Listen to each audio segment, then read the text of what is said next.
New York City, you listen to me. If you're near a convenience store right now, any type of 24-hour store, go into the store right now and put your hand in the cash register for no reason.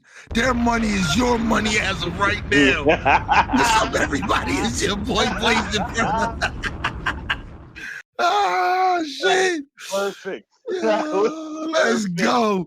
Yo, what's up, everybody? And welcome to episode 45 of the Infernal Gaming Podcast. I'm your host, Blaze X, DJ Funk Flex Inferno. If you're new to the show, hello and thanks for coming by. And if you're returning, listen to baby, welcome back. We got probably one of the best podcasts of all time right now. You see what type of podcast it is. You know the vibes.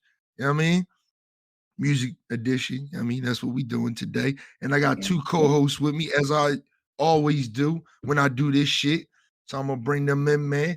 First, my boy Warren. Hey. You know say what's up to the people, you know what I mean? Say your little shit, you know what I mean? At least you're not introducing me as doctor this time, so hey. we just keep it accurate around here. So it's all what's up, people? Yeah. I thought I was gonna say more than that, but I guess No. I ain't got nothing to say. Okay, I just want to get to it, man. This nigga said hi. Listen, y'all know me, okay? Nigga don't got no like pluggables and shit like that. Like, come on now, niggas don't fuck with the Instagram and Snapchat. Follow me on this Twitch and all that kind of stuff. Like, nigga, no, I'm just a nigga that you bring on. So like, it is what it is. All right. And then I got my man's all the way out in Nebraska. You know what I mean? Chilling, repping for Omaha. You know what I mean? All the real niggas at. You know Shout out to the Midwest. Shout out to the Midwest. Big facts. My boy Byrd 93. What's up, y'all? What's up? Yeah, you see, I got the homies to come out here and all that, and now they feeling the Midwest a little bit, A little bit. Good times. Oh, you thought I was feeling you?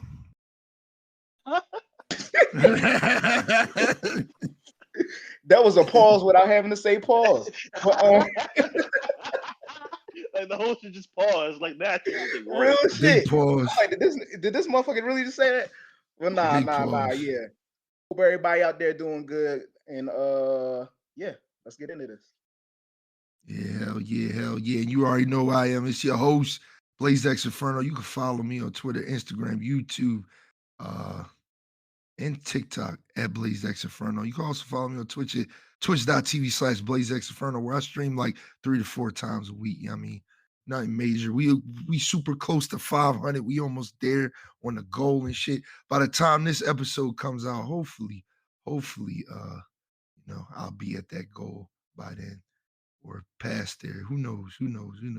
Because we actually recording this episode 10. The first day of spooky season, you know what I mean?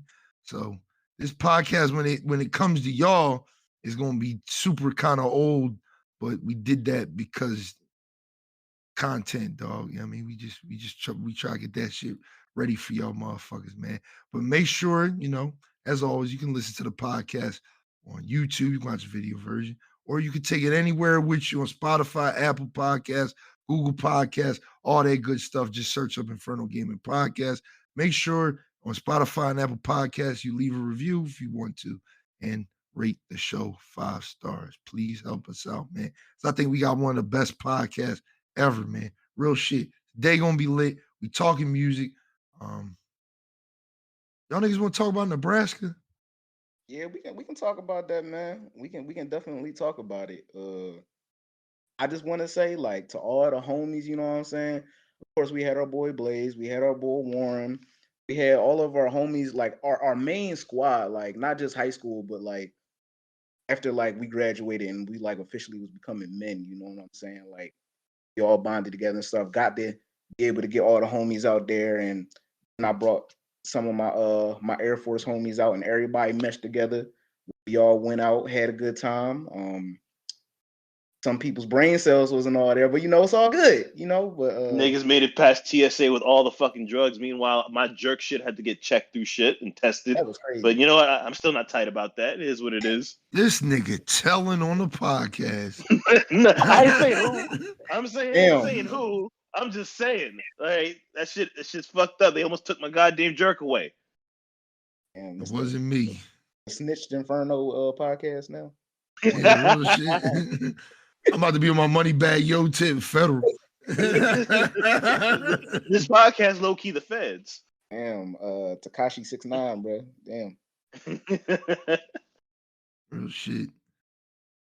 Oh yeah, God but damn. I don't think I told y'all, but like yeah, I caught COVID. Oh shit. I Wait, think you it was going back? I think I might have caught it from Afrofest, and then I ain't feel nothing until like I got back. Damn. Damn, I wish you told me, Yeah. bro. I wouldn't have had to go back to work. Shit. But look, that shit was mild though. But like quarantine was a bitch. I feel you. Man. COVID ain't no joke. Damn.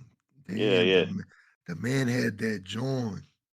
Yeah. He had the joint ski. And he was touching all our food. Yo, he was the one making this shit. That's what I'm saying. And probably at that point I wasn't like contagious, I suppose, because niggas didn't experience symptoms until like a week after I arrived back. We just built like that because you had that COVID, you baked it into the food, and we ate it. We strong as fuck out here, boy. Immune system strong as fuck, boy. Right. But COVID aside and everything, it was a much needed trip for sure. Niggas was in the pickup truck and whatnot, wilding out.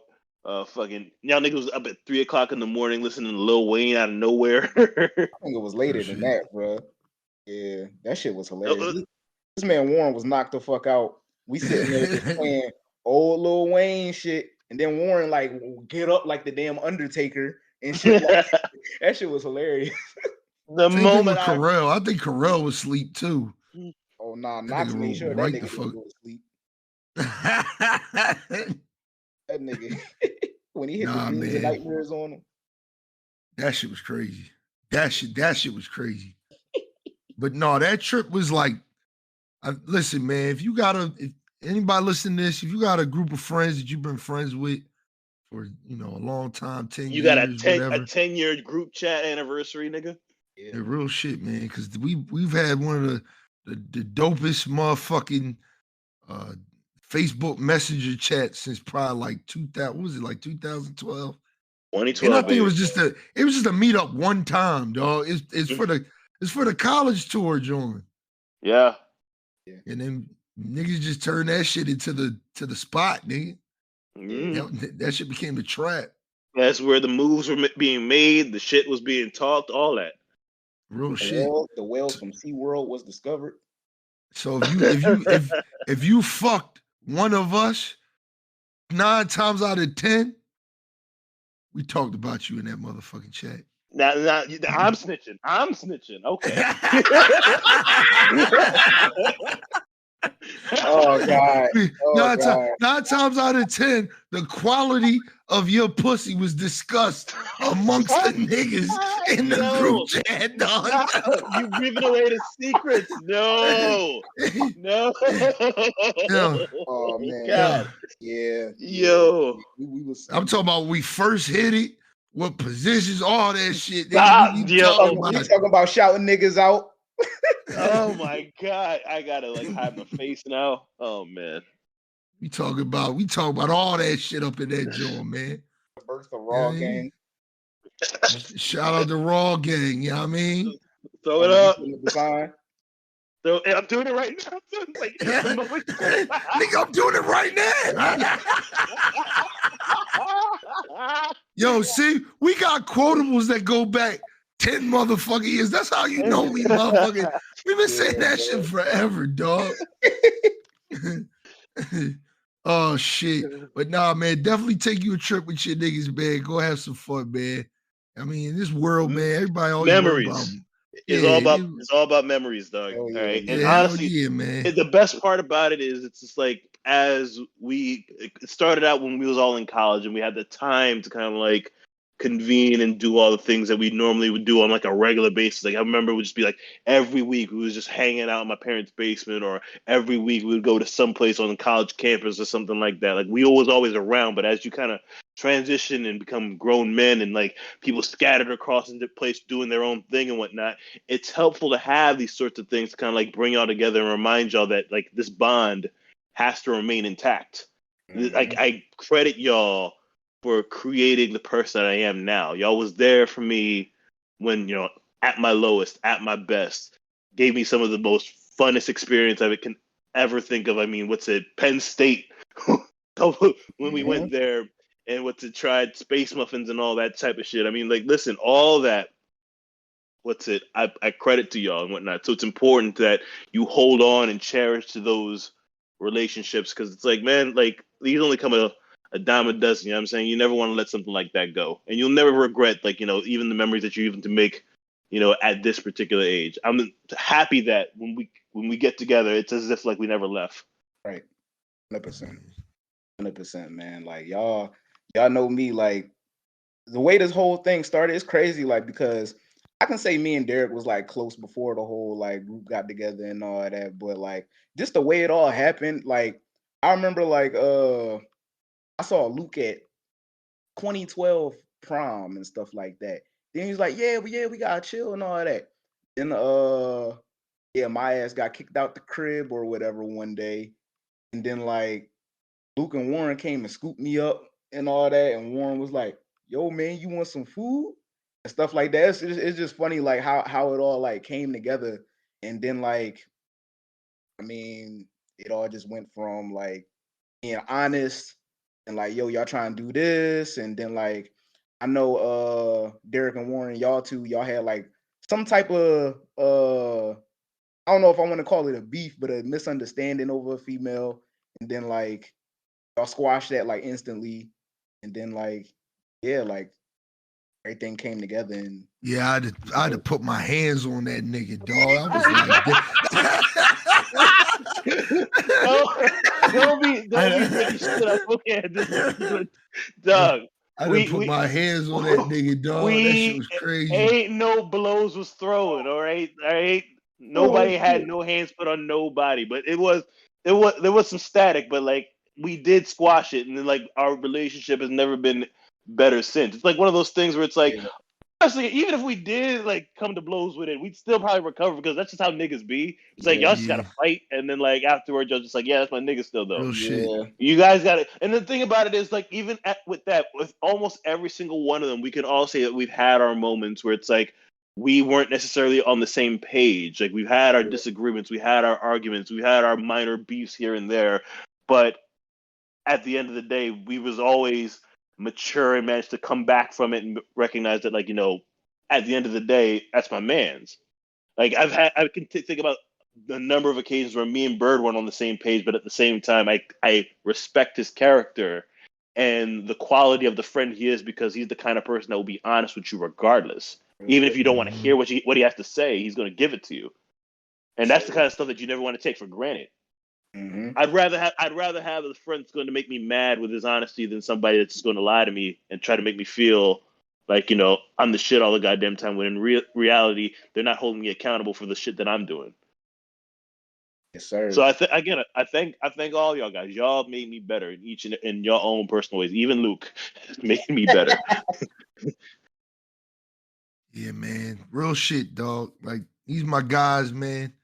You know, I do the gaming podcast with my other brother, E-Night. You know what I mean? That's my fucking guy. That's literally my oldest friends. I've known him since the 5th grade. We go way back. But these motherfuckers right here, they the reason I am who I am today, man. I mean, for the better, man. Real shit. These motherfuckers been there for me in my absolute worst.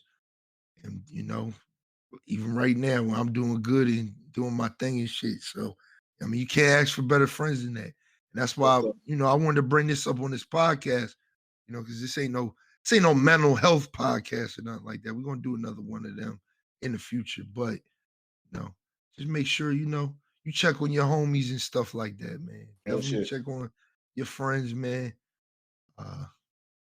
Just every once in a while, y'all take a trip together and just enjoy each other. You know what I mean? Because it's crazy to think, you know, we came from being broke as shit, sitting in my man's basement, talking shit every motherfucking, Friday, Saturday, whatever, taking trips together. I mean, a couple years ago, I went to Iceland with Warren and shit. And then, just this year, going out to Nebraska, of all places, Nebraska, Yeah. and just falling in love with the place and just having a good time with friends I've been friends with forever, making some new ones. Just having a good fucking time, dog. Like, Yeah. That's probably the first time anybody's ever said fell in love with Nebraska. I mean, all right, let's get it straight. Omaha. Because the rest of Nebraska is a wasteland. That's all I'm saying. yeah. Nebraska, but yeah, Omaha's lit. That joint, all right. I'm Nigga still out there. surprised that we ain't seen one ear of corn the entire time he was there. I found mad niggas though. I didn't think I was gonna I find no told y'all. niggas. I found That's because we went them to right away. That's because we went to Afrofest, which was probably the Nah, entire. we found them at the supermarket day one. Okay. Yeah, we day one. Then everybody's so nice out there, man. Shout out to everybody. What Man. about the old lady that was like, Midwestern "Oh, don't politeness, mind man. me. I'm a little white girl." Yeah, real shit. Yeah. Red Robin. They just happy that y'all just having fun for real. Yeah. Yeah, man. But like I said, this is a motherfucking music podcast, so it's time for us to talk some music, man. Y'all ready? Let's get it. 'Cause we got a lot to talk about this episode, man. This episode's like long overdue because probably the two hottest albums, I would say, not in my opinion, but just I guess to the general masses, the two biggest artists in the world dropped their albums collectively this summer, and we just now talking about it, and it's October 1st and it's fall and shit. But I mean, we kind of got to see the evolution of those two projects. So we'll talk about them in a little bit. We kind of just gonna work our way down the list from the last podcast, you know what I mean? Where I think we left off on, I forget what album the last album was. It was like did we I think stop it was at like Kendrick? Shiesty. It was probably like Shiesty season. It That's why I got on couldn't the have show been. notes. It couldn't have been. I know the last podcast we were really heavy on like the Future album and The Kendrick what's the joint. Kendrick album, yeah.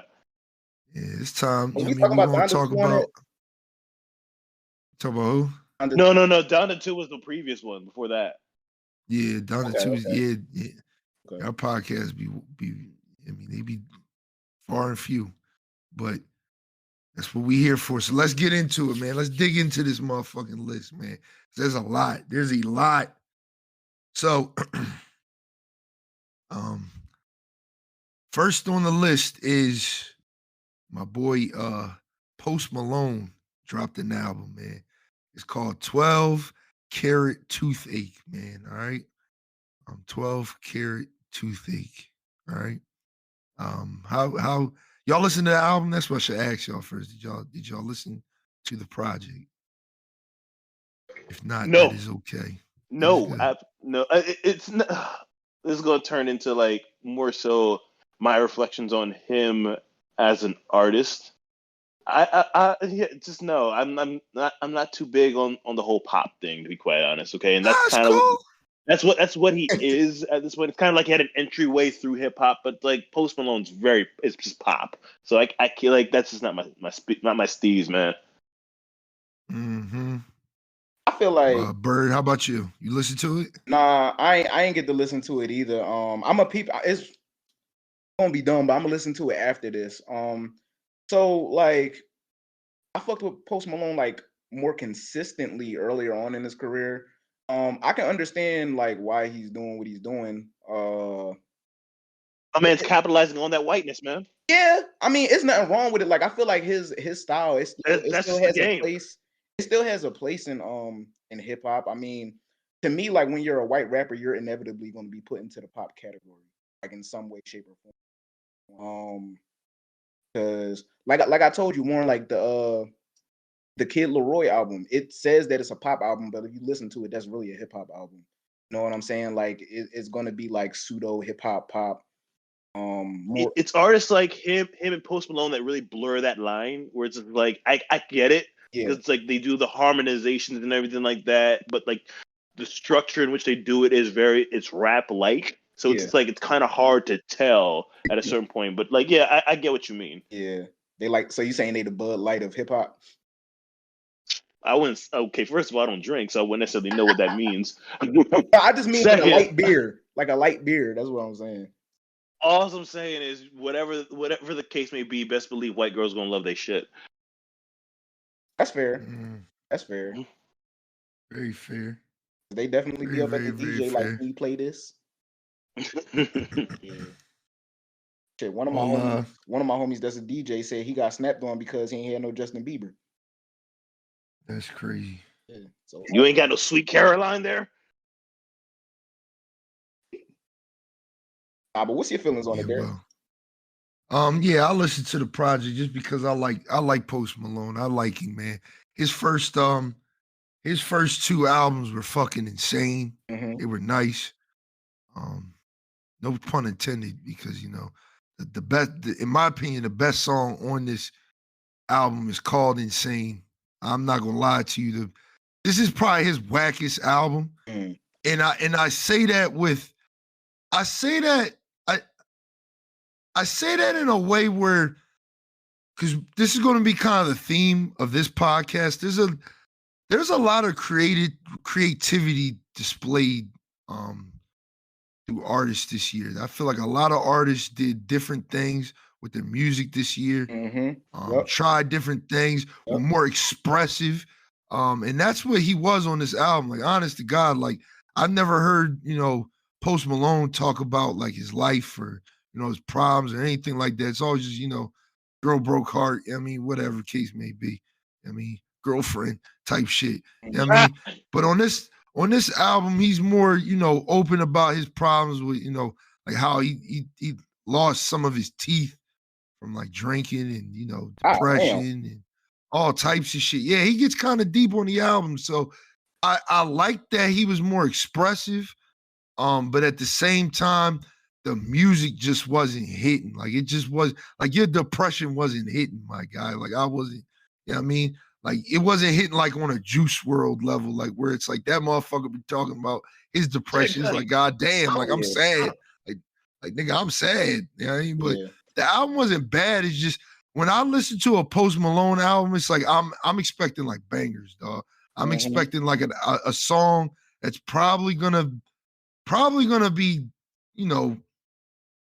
covering the whole year. You know what I mean? Like on his last album, it was Circles, and then the album before that, it was damn near every song on the fucking album was just everywhere, man. So it's, you know what I mean? It's like on this album, there really wasn't a banger that like stood out. I know that song with Doja Cat, of course, is number 3 on the Hot 100. And I think that's like the corniest song on the album, but that's just me, dog. The Hot 100 right now is a mess. The top 10 is crazy right now. It doesn't make any sense. Somehow. Huh? I said Doja Cat find herself up there all the time, like some way. It's crazy because Doja Cat is mad talented, so I'll never take that away from her. But at the same time, she do be corny sometimes. Like, her main projects be kind of like whack. Like, I like her more as a feature artist than like to sit there and listen to a whole album of hers. Like, that Planet Her album, I tried to like listen to it, but I was like, nah, I ain't feeling this. But that song she just dropped for the Elvis Presley movie or whatever, that Vegas song, nigga, that shit hard as hell. Like, that shit, hard, dog. She went off. She's very in the rap, like because she goes from rap to R&B and then pop, and like you never know what you're gonna get from her. Like, her and The Weeknd are fucking like a match made in heaven, though. Like, they need to do like a project together. Yeah. I fucked with Planet Her though. It was alright. Yeah, it was cool. But going back to this Post Malone album, it was man. I say on a scale of 1 to 10, like a honest 5, dog. Like, the album was like,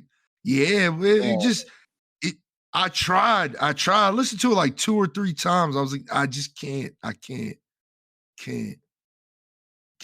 But since y'all ain't, listen to it, we gonna get off that. I probably saved this next album on the list for later on. Skip that. And we'll go to 2000 by Joey Badass. Okay. Now, I'm gonna tell y'all from the rip, and this is crazy, right? I actually didn't finish the album. Yeah. And I'm gonna keep it real with you why I didn't finish the album, like a lot of these albums that we're gonna discuss today. This summer I kind of felt myself blaming on Future. You know what I mean? He put me in like a turn up bag that I just couldn't get the fuck out of. Like I didn't want to hear no conscious music. Like I was just like, I want bangers, I want party music, I want this. So when I had to like sit down and listen to an album like this, it was like, all right, you know what I mean? Like, all right, let me dumb it down. You know what I mean? I would say this. It's less conscious because it's not like it was All American Baddest, which was completely and totally a conscious album. Now that again, that was like one of my favorite albums of the past decade. But this was definitely that's crazy. I didn't even know that. Listen, All American Badass is an underrated album. It is underrated and still relevant to this day. Like Legendary is my favorite song, and it came out 2017. So best believe I was really excited when 2000 was announced, and I was thinking that he was kind of going to go somewhat, at least in a similar vein to that, and it wasn't. But again, this was kind of like in the same vein as like 1999. And you get it's just him again. It's more like just him rapping rather than him trying to hold to a concept. But it's still something to appreciate. I didn't look at it as like many people would see as like, album of the year or like, high acclaim and everything like that. It's just what you come to expect from an artist like Joey Badass. You're going to get, the stylings, the bars, it feels very authentic to New York and its sound, at least to like, the modern day New York wave that's outside of the drill scene, as well as like, that old school feel. I think he's earned the respect of his peers because he's kind of like I think he would also self-describe himself as like an old soul in a young body. And he is that artist. So it's like anytime Joey Badass announces, whether it be an EP or like, another album or anything like that, it is something to listen out for. And I thoroughly enjoyed this album. It's not one of my favorites, but nevertheless still worth a listen. Okay. What would you rate it on a scale of 1 to 10? 7, solid 7. Okay, that's good. I'm gonna finish it, but just blame it on Future, man. I can't turn down, dog. Can't turn. I actually just started turning down. Like I ain't gonna lie to you. I've been listening to a lot of R&B right now, so it's like I think I'll tell you what album did it for me on his list, but it was an album that kind of just like, all right, let me calm the fuck down. You know what I mean? But Byrd, did you listen to 2000 by Joey Badass? Yes, sir. So like you said, Derek, I didn't finish it. So I got like to Welcome Back with Chris Brown and stuff like that. But how I was feeling, it was like I definitely took it as a conscious album at first, but like I don't know, the way Joey Badass goes about it, it's like I don't know, I can bob my head more to it, you know what I'm saying, and get like a different type of feel. Like Warren said, it got like the stylings and stuff like that, and just the sound. I could really appreciate it. And I didn't think he went crazy or like made a statement with this album or nothing like that. And I don't really think he was trying to. I think he was just trying to put music out for the people. But I enjoyed it as far as I got. I see like I got like a few more songs. So we'll see how the rest turn out. But I enjoyed it. So far, like, yeah, I'll give it a 7 is being fair. A 7 is definitely being fair. Like I said, I don't feel like it tried to make no statement or nothing, but it's not bad by any means. Not at all. It's enjoyable and stuff like that. Is it something like I'm gonna like be like, oh, I gotta have that on repeat? Probably not. You know what I'm saying? But it was good. It's a good listen. Yeah, it's a good listen. What's some recommended songs for anybody that wants to listen to it? Show Me. I love the song and the original that it's sampled from. Zip Codes and Wanna Be Loved featuring JID. Okay. I'm about to throw the album up myself. So I can look at it and see where I got on it. But yeah, man, I didn't think nothing bad of it. Like Joey Badass has always been my guy, man. Like shout out, rest in peace to Capital Steez, dog. Real shit. You know what I mean? Um, you always fuck with Joey Badass, dog. So it's like when this album came out, it was like a mandatory listen. But the problem is, man, I'm just at the time I was so turned up, dog. Like I couldn't turn down. Like I couldn't turn down and like be like, all right, let me take a second to kind of appreciate some like some real artistry right now. But I did like brand new 911. I did like that joint. And And I for did like the anybody, Chris Brown joint. I did like that shit. So I Yeah, did get pretty. And the Larry June joint. Let's talk about Larry yeah, June, bro. Larry June is that fucking nigga, dog. yeah. That shit was good. He took Wiz's torch. He just took that joint. He was like, you know what I mean? Wiz had that little cushion orange juice joint. He passed it right to Larry June. Cause I get heavy cushion orange juice fucking vibes from that man, dog. Yeah. Shout out to that nigga. I mean, but the album, I mean, like I said, like from what I listened to, 7 sounds fair. Where y'all was at, 7 sounds fair. for So anybody that's trying to get like into Joey Badass, again, recommend you listen to 1999 and All American Badass. It's like two different sounds that you're gonna get from the guy. Like it's still like primarily based rap, but at least All American Badass is a mature concept that he's trying to get around that's still relevant now. I recommend that album to anybody. It's what about Badass? underrated. You don't like Badass? Look, again, it's all of it's good, but it's like that one in particular. I'm just a sucker for concept albums. That's the thing. Yeah. We see that. We see that. That's your shit. It's That's your shit. it's peak artistry in my opinion. Yeah. All right, so that was 2000 by Joey Badass, man. Next, we going to jump over to the Red and White EP by Lil Uzi Vert. Now, on this album, this project was a mess. Number one, it was weird as fuck the way it came out. I think it dropped on SoundCloud first, and it was like songs came out like one by one, and then the whole thing dropped, and then it dropped on fucking Apple Music and Spotify and shit. So it was kind of like a weird drop. Like I didn't know it even came out. I was like, oh shit, my man Lil Uzi. So I had to peep. And I'll take the floor with this because I don't think y'all listened to it. No, I did not. I didn't. Yeah, like I didn't even know it came out either. I was like, what? Full Yeah, disclosure, man. okay. I'm probably not going to be the guy you turn to when it comes to like opinions about Lil Uzi. Like I respect him and he has a fan base, but his music is just not for me. Yeah, It depends. Uzi. It depends. Like Yeah, I fuck with Lil Pluto and shit like that. Like it all depends on what type of time he on. Because Lil Uzi, yeah. Listen, he has some verses that are hot though. I will give him that. Like his verse on Juggernaut on Tyler the Creative album. Yeah, he can go there when he wants to. Yeah. And Philly represent, man. I'm gonna tell you right now, he doesn't do it on this EP. That's for damn sure. So I think with this EP, what he's trying to do, because everybody keeps saying like, "Oh, bring purple hair Uzi back, bring purple hair Uzi back." So I guess he decided to do that. But it's just like that. It's like I like the weirdest songs on the album. I like hitting my shoulder, that joint hard, the little beat on that joint hard. I like I like that song For Fun, probably because of TikTok. I like that joint Final Fantasy.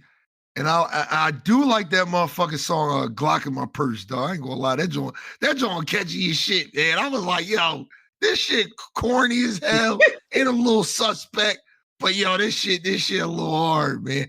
But in all reality, like it's just like turn up music, and it's like the bare minimum turn up music. Yeah. So would I say this shit's like hard to the point where like, yo, this is a must listen to? Like, nah, this again probably one of Uzi's weaker joints. Yeah. Because like I think Uzi honestly peaked like 2016. what was that? Love is Rage 2? Yep. I was just about to say that. It's crazy because what was the one that came out like 2 years ago, like Baby Pluto or whatever? Yeah. That joint was hard. The album was cool. Like I fucked with it, but I just ain't, or no, Eternal Take is what it was called. I fucked with it, but I didn't fuck with it. If anything, I fucked with the intro more than anything. Because the intro, he shout out to my man Future. He did his whole flow and shit. So You know what I mean? But I don't know. Like Uzi kind of peaked a long time ago, and it's just that I think that mumble rap wave is kind of dissipated. Yeah. Like it's Yeah, gone. yeah. And he's like the last of the Mohicans. I mean, he's like the last one that's still able to kind of do that shit and have a fan base because the Lil Pump is dead. The other bull is dead. All them like little mumble rapper kids they just gone. You know what I mean? So Lil Bo What's it? around. What happened to your man? What happened to your man, Playboy Cardi? he dropped a underrated album, right? Yeah, Van. And then dipped. Oh, Red was good. Whole lot of Yeah, red. whole Yeah, lot of that joint was a whole lot of red was like at first I didn't like it because it like when it came out like on Christmas or some shit. It was like weird. It was like, what the fuck? And then it was just like, I was like, all right, I don't want to hear this right now. And then maybe like a couple months later, I was like, oh shit, like this joint a banger. This joint a banger. I just started hearing songs on like TikTok and shit. I was like, all right, this shit kind of hard, dog. I ain't gonna hold you. This shit kind of fire, dog. You know what I mean? You got a Kanye verse on that joint. Like that was incredible for Playboy Cardi, of all people. It ain't beating none of his older projects though. Like Playboy Cardi goated. Yeah. Like SoundCloud era. Like we gotta understand, like Uzi, Playboy Cardi ran up SoundCloud era. Like that was like they ran that shit up. So it's like, and I think that's what why he dropped this EP. Actually, that's I think about it on SoundCloud. There needs to be a whole documentary on like the SoundCloud era rappers. Yeah, because maybe we'll make it. Maybe They we'll real shit. Maybe we'll make it. It really did take over the late 2010s, man. Yeah, like that was like, and it kind of, in a sense, it revolutionized, like, getting put on. Like those were like the pioneers of like we are pretty much taking agency over our artistry, like pre-independence, before them getting signed. They built an organic fan base that was like, that displayed itself to record labels that recognize that they can capitalize off of that. Like the SoundCloud era really did open the door for a lot of people to recognize that like this is the pathway into the industry.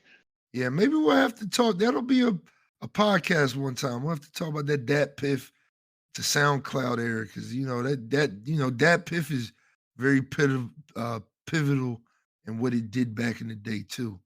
Also, it put mixtapes on the forefront. Yeah, hell yeah. But we'll say that for another time.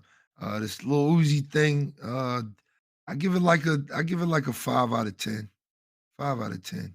I think that's fair. I mean, all right, let's talk about something y'all care about. You know what I mean? Talk about something y'all care about. Let's talk about the one that I skipped at the top. You know what I mean? Because I wanted to kind of get into some other shit real quick. Let's talk about your boy Drake, man. Your boy Drake, my boy Drake, my man Drake, dropped an album, and it was crazy because he did his little his Drake thing. He announced it the night before. He was like, "Oh yeah, dropping this album at midnight tonight." I mean, honestly, Nevermind is what it's called. I mean, he's dropping it. So my mind's going crazy. So I'm like, all right, Drake been kind of spitting on some verses lately. So like, what we about to get from this man? Because CLB was mid. It was mid, especially for Drake. Like that shit was horrible for Drake. It's mid. I mean, mid album. Go check out that podcast where we talked about it. That was we voiced our opinions on it. Yeah, but he dropped this album into everybody's fucking surprise.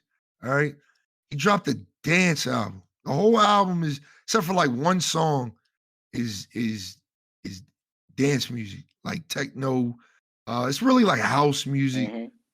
Jersey club music. Shout out to Jersey club music. He had all types of like dance themes on the album, which is something that I appreciate because I don't really listen to a lot of dance music. I listen to a lot of house. Like I used to be really big in the house. So I kind of appreciated that he kind of touched like every little subgenre of dance music. But a lot of people's upset about this shit. My man Drake dropped an album. Everybody said, "Oh, he flopped." You know what I mean? Dropped it. What is this shit? You know what I mean? What the fuck? You know what I mean? And before we start the conversation, you know what I mean? Because we're gonna talk about this again with another person, another big ass artist that dropped an album that almost mirrors this album, right? This year. I, for one, from the rip, saluted Drake for doing something like this. Looking at things, the optics of things. He just got out of his deal with Young Money, so he became an independent artist. So I think he signed to Universal or some shit like that. So it's OVO Records now. So he does his own shit. And what better way to, celebrate you not having to be like, all right, I got to get hits after hits after hits after hits. Just kind of experiment and do some things. Because let's keep it a buck 50. Drake done did everything at this point. Yeah. That man done did Spanish music, pop music, reggae, all types of shit. The man just has done everything. So for him to go to this level was like, damn, like, you know what I mean? But you could tell like Drake got a passion for that shit, and he just kind of put it in the music. So I gave the album a try off of the strength of that because, a lot of people want to compare this to like when Lil Wayne did Rebirth.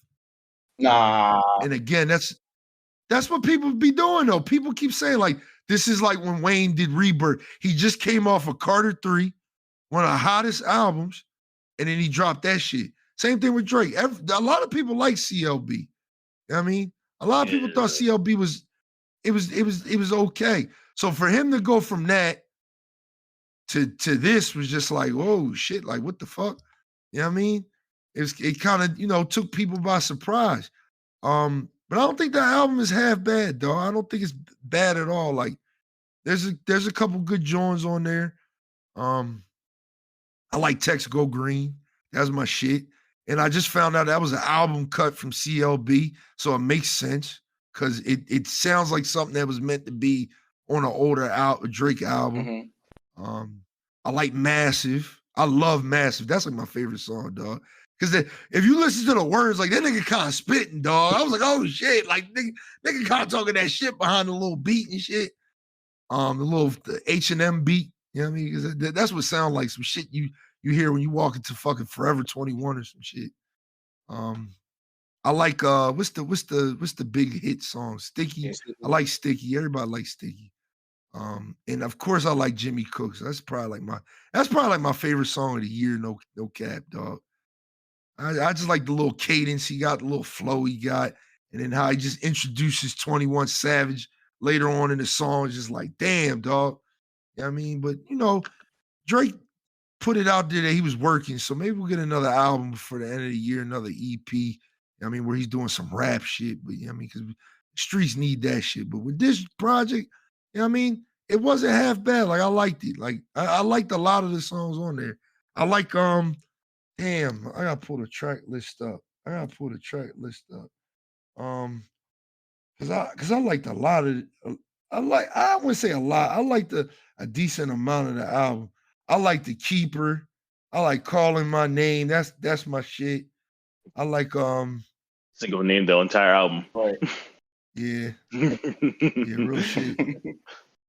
Let me step in real quick. Go ahead. You got it.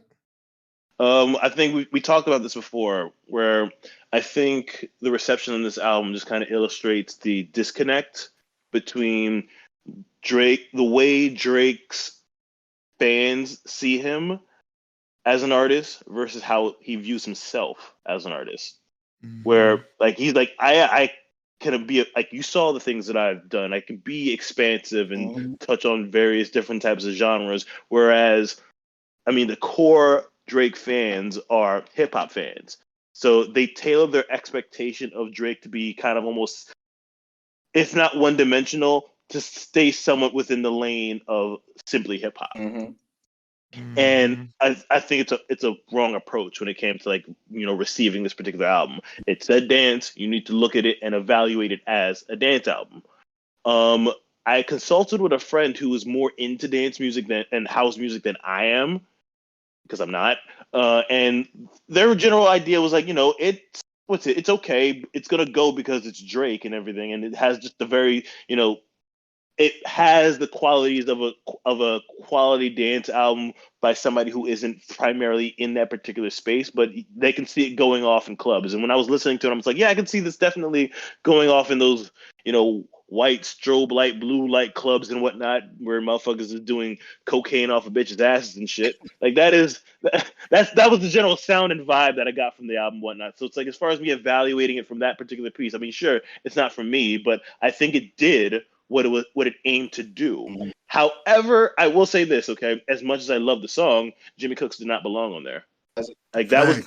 that was the thing that kind of got me upset, because like I like my albums to be consistent. Yeah, I that like should my have been like Scary Hours or some shit.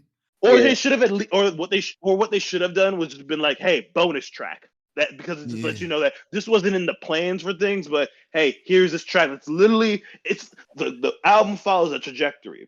And it's like, okay, all the songs, not saying they all sound the same, but it's all within the same frame of like, okay, the genre. This is dance. So Yeah. it's all there. And then we just sharp veer left into Jimmy Cooks, which is just basically the Drake that the reason why we fuck with it so much, because that's the Drake that we all expected going in. Right. And so, and then, again, the track's hard. The track is super duper The hard, but it's just like track is super hard. dumb hard. But it's like, it on a dance album, it doesn't belong there. And that to me, like, even if I like the track, if it takes away from the quality of the album, that's a minus in my book. Yeah, So, like, facts. Big so facts. to me, it's a good album if you don't consider Jimmy Cooks, as far as like, it being a dance project. So I appreciate, like, his attempt at doing something like this, because like, again, he listen, motherfuckers like passion fruit and like things like One Dance and all that kind of stuff.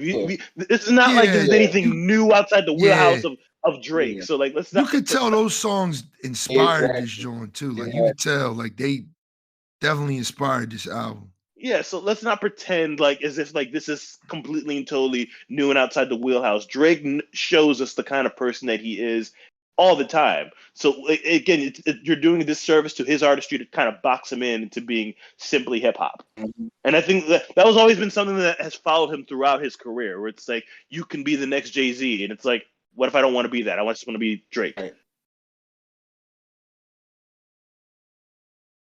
Yeah. Yeah. All right, Byrd, you got anything? I'm gonna go ahead. I'm gonna say, first and foremost, like, people gotta understand, Drake is a superstar. He's a Word. hip hop legend at this point. You know what I'm saying? And it's undeniable. Word.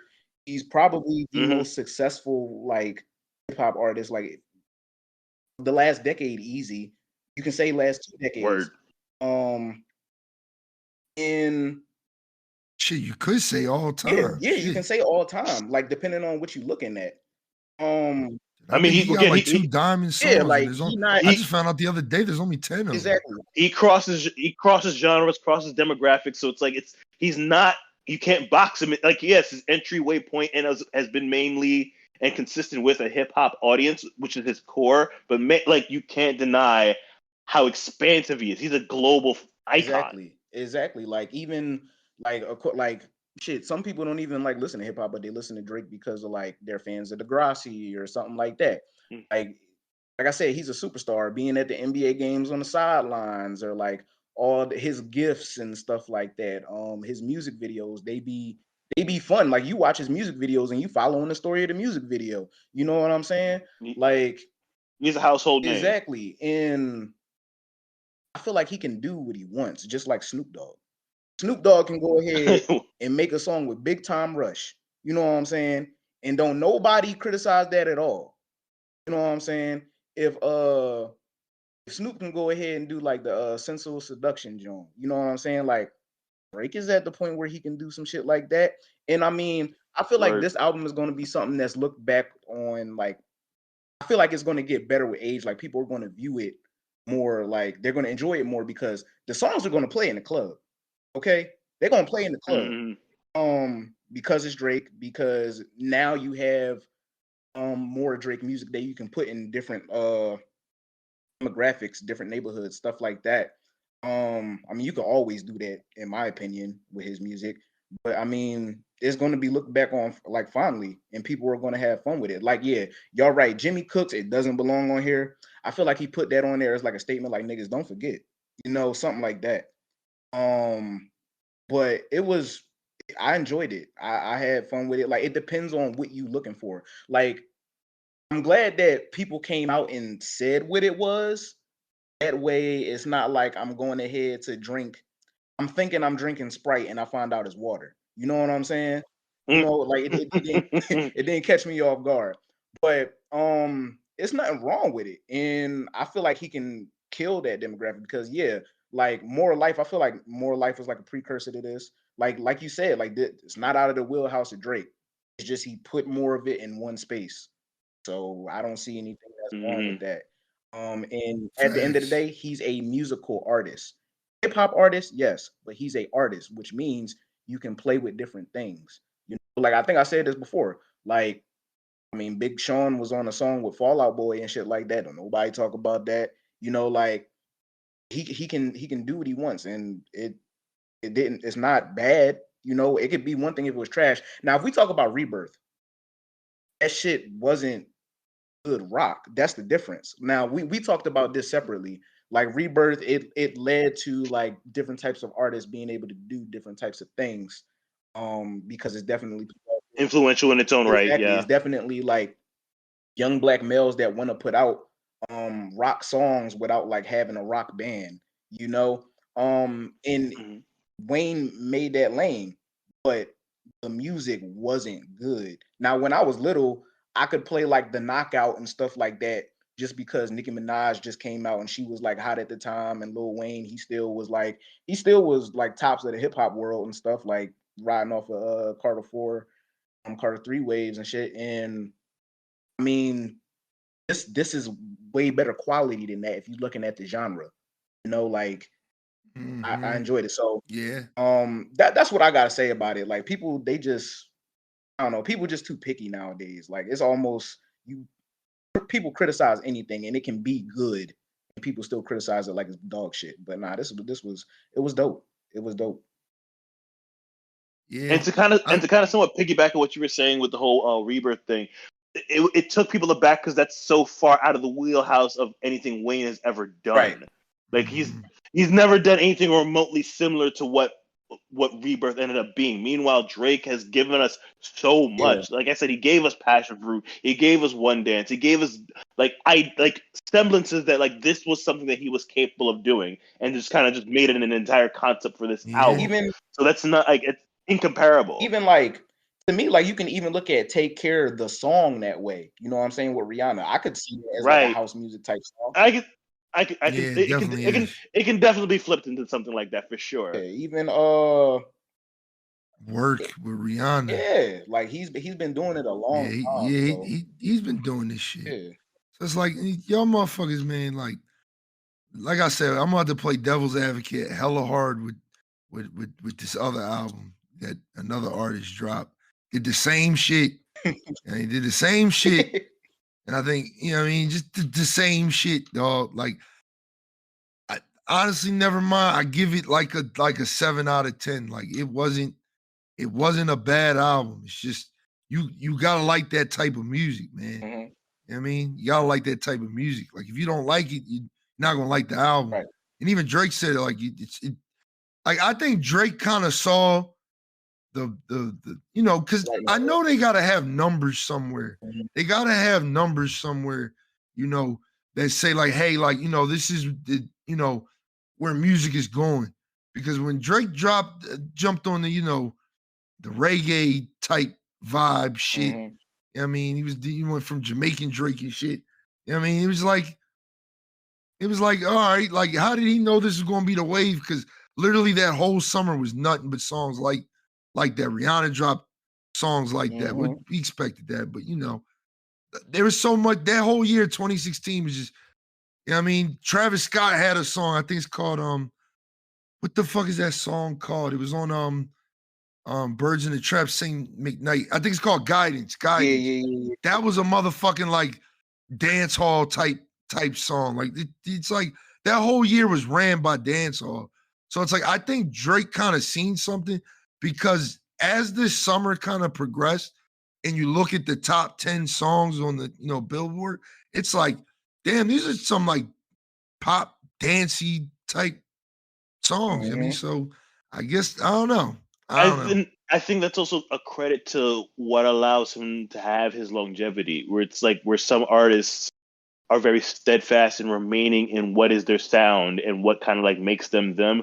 Drake isn't afraid to like, move along with whatever is going to be the dominant Yeah, sound. Like remember the Afro beats craze. He was on top of that as well. yeah, So it's yup. like, so he's gonna like, regardless of whatever the craze is, he's made it like an emphasis as an artist to be like, I'm going to follow this wave.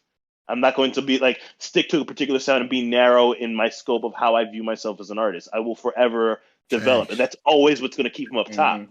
And that's what kills a lot of artists. And I think we'll talk about that later on in this podcast too, with a couple albums.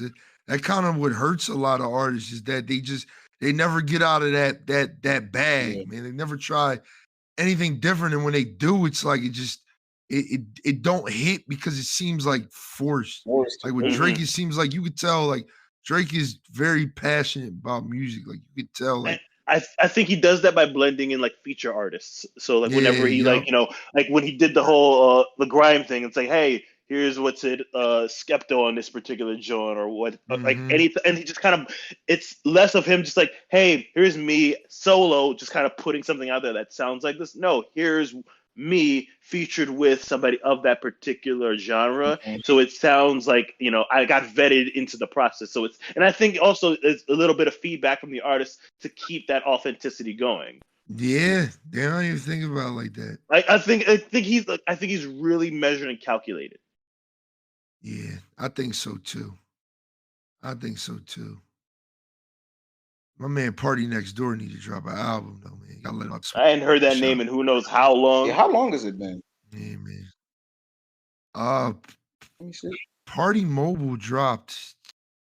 What was that? 2019? They still got him in the basement at Yeah, OVO. probably still in the basement. Nah, he dropped something last year. Holy shit. I know no, that was like when Drake dropped the Care Package joint. That was a bunch of like leaked songs, like YouTube joints. Oh, okay. Still fire though, because that's his best music be the motherfucking the fucking He leak must have shit. been. Or I the was shit listening to that, Care Package the other day. That's the crazy thing. I was listening to Care Package the other day, and I was like, yo, like if we could count that as an album, that'd probably be Drake's best album because that music was fucking 2011 to 2013 Drake. That's like the best version of Drake. Wait, which album? That was like the best. It's called Care Package. It's Oh, got yeah. all the fucking Yeah, I know Care Package. Yeah, it's got like all the YouTube leaks and shit before like Take Care and what's that album? Nothing Was the Yeah. Same dropped and shit. So yeah. All right, John. What would y'all rate Honestly Nevermind so we can move this on? If we're going by the type of genre and like what he was trying to accomplish, I would probably give it an 8 or 8.4. Wow. I would go the same, but I also like preface that with, I am not an authority on this type of genre, so it's not like an 8 to me. But for other like people who are really into like dance music will probably be like, man, that shit was a 6. But like, hey, listen, y'all do y'all. Yeah, that's why I give it a 7. It's very, very, very comfortable. Yeah. Very comfortable. Like I said, I think I fell in love with the album one day. I put it on my speaker in my apartment and I started cleaning my apartment. I was like, oh shit, like song's all right. Song's all right, man. Song's all right. Like y'all niggas need to open your minds up. Yeah. Peep things. 100%. I mean, because you touch some like grass. real shit. Like, because I think this next album, because I actually meant to put this on the list and I skipped it. Y'all may have not have listened to it. Wasteland by Brent Faiyaz. I listened to it a bit. Y'all I listened to it a bit. Yeah, Brent Faiyaz is that Yeah. guy, dog. He been that guy since he did that song with what's his name back in 2017. Gold Link. I mean, yeah, Gold Link. Yeah, I'm telling you, he Crew. Yeah, Crew. Yup. That's my shit. That's my shit Yeah, too. that's everybody. So I had to, and his last album was cool. Whatever, I think it was called like "Fuck the World" or Yeah. whatever it was. That joint was good. Like that joint was good. I was like, damn, like this nigga's nice.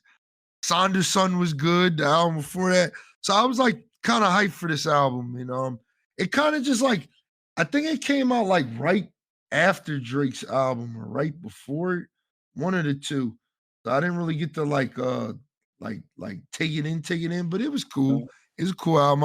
I wanted to mention it on the podcast because I didn't want people to think like, well, what about? I mean, because I think Brent Fires dropped a nice little. I'm in my R&B bag, so I'm definitely going to go back and listen to it. But from what I remember, I liked what I heard. You know what I mean? It's pretty dope. Yeah. It's pretty dope. It just Let's came out get a while into back. some shit. Come on, moving on. Like this was like, we need to get into like the real business, dog. Okay, we spent a lot of time on Drake, and like niggas ain't checking for Brent Fires. Niggas right? is checking for Brent Yo, Fires. you tripping? Niggas definitely, like Brent Fires. I know what you want to talk about. You want to talk about that curtain call Eminem. Actually, on some real, I do actually. All right, we do. get there. Mhm. Let's talk about Beyonce. Let's talk about the Queen, dog. The Queen. Let's get to it. Let's get to what the Queen did. So the Queen dropped an album. This is her first album since I think Lemonade. Damn, it is her first album since Lemonade. That's crazy. First solo album, because like she did have that thing. Oh with her yeah, and yeah. she Love had is Love. Yeah. that ass album with Drake. I mean, not Drake. Jay-Z sound like he was tired as shit on that album, dog. Listen, like, oh my man. God. Listen. It's a 3-part, like it's a 3-act play. All right, we got Lemonade, 444, and Love is Love, and just like this whole story and everything behind it. It's fantastic art piece. Okay, they need to frame all 3 of those albums. Don't care. Like they fucking love. Don't care. You wildin'. 444 is good, but the love is everything is love or whatever that shit was. Cause that shit was Beyonce killed that nigga on that album, dog. I was like, what the fuck? And he obviously probably wrote that shit, but I was like, damn, dog. Like, you can't sound like you want to be on this song with your girl, dog. I just look at it all as just like a piece rather than like the quality of the music, but just like, damn, look at how all of this connects. came together. Yeah, hell yeah. So, she just dropped this album. It's called Act One. Well, I think that's what she calls it, Act One Renaissance. So it made a lot of people believe she was going to drop something else. We don't know. Maybe it's like a movie thing or something. I don't know. But she dropped this album. She dropped a single first, which she did. She did the route that Drake didn't take. I think Drake would have had a lot better reception of his album if he dropped a single for it first and let people kind of feel the flavor of what he was doing. She dropped Break My Soul. She dropped that shit, which is a banger. That shit is a banger. I like this song a lot. And then she dropped the album. I mean, and why these two albums correlate to each other is because they're both dance heavy albums, dog. Like very dance heavy albums. Like honestly, Nevermind and Renaissance literally mirror each other. It's just the thing that I tell everybody about these two albums is Beyonce can obviously sing better than Drake. So her voice is going to sound a lot better on the music that she's, singing or performing on. I mean, that's literally the only difference. Now, she makes bad bitch music. So, that's also going to resonate because it's bad bitch music. It's dance music and it's bad bitch music. So ass is going to be shaky. So, I mean? It's just the correlation is there with her album. That's why I tell people I think Renaissance was a lot more thought out and non-experimental. I mean, it's even in the name, like the term Renaissance means revival. Yeah. So it's kind of like this is a step away from what we have come to, the R&B's or pop lane that we're so accustomed to hearing Beyonce in, and this is more of like this is a giving birth to something new. Yeah, and she even said it. And the album was good. I ain't got nothing bad to say about it. Yeah. Like I honestly don't. Like I think people listening to this podcast probably like he about to flame this joint. Nah, I actually liked it. I'm actually surprised too because you're usually a Beyonce hater. Yeah, but I actually like this joint. Like I you actually a like. card-carrying member of the Beyonce hate crew or something. I for just some odd didn't reason. like Lemonade, dog. I thought Lemonade was just kind of fucking boring, dog. No, I mean, you've been that way for years, though. Like even before Lemonade, you just hate on Beyonce just cause. But then, like I think 7-Eleven dropped, and you love that. But like Yeah, I everything else, love 7-Eleven, dog. That joint crazy, bro. That's the best song that bitch got, dog. That shit crazy, dog. That shit crazy. That shit crazy, dog. Yo, 7-Eleven. Beyonce self-titled is a great album. That's probably like her best album, dog. it shut down the world. Like, Yeah. we need to also like acknowledge that what it did. Yeah, that shit was fire, dog. That shit was fire. But this Renaissance joint, I liked it. I liked it. Yeah, I mean, I like Cuffy. I think it's called Cuffy. That's my shit. I listen to that. I like Break My Soul, obviously. I like That Girl or whatever it is, the intro. That joint, she got the little JT sample. These motherfuckers ain't stopping me. I'm like, okay, this joint kind of hard. Like, all right, bitch. I like Cozy. What's the one joint I like? I like the Alien Superstar joint just a little bit. You know what I mean? I like that joint just a little. It's catchy. It's just like kind of catchy. And it's like, I don't know if Beyonce got better at, I mean, she was already good at singing. She got a lot better at singing on this album. I don't know what it was, but like her vocal clarity was like pretty dope on some of these songs. Like the way she kind of like, I'm not good with all the vocal shit because I don't know nothing about that singing shit like that. But I mean, she sounded really good on this album, like really good. And I think the vocals were, I think with a dance album, and I'm not a dance expert, but I think the vocals kind of come second. It's more of the music. So it's like the way her voice, cadences with the music is really good. And it's a solid album, dog. I give it an 8. I give it 1 point higher than Drake album. I give it an 8. I think the shit was lit. You know what I mean? But I think what we need to stop doing is hating on Drake's project. You know what I mean? But you're going to dick ride Beyonce shit. They both did the same shit. They did the same shit. And to be honest, I think they both failed at doing what they were supposed to, what we thought they were going to do, which was captivate the summer. Because lie, like it went fast.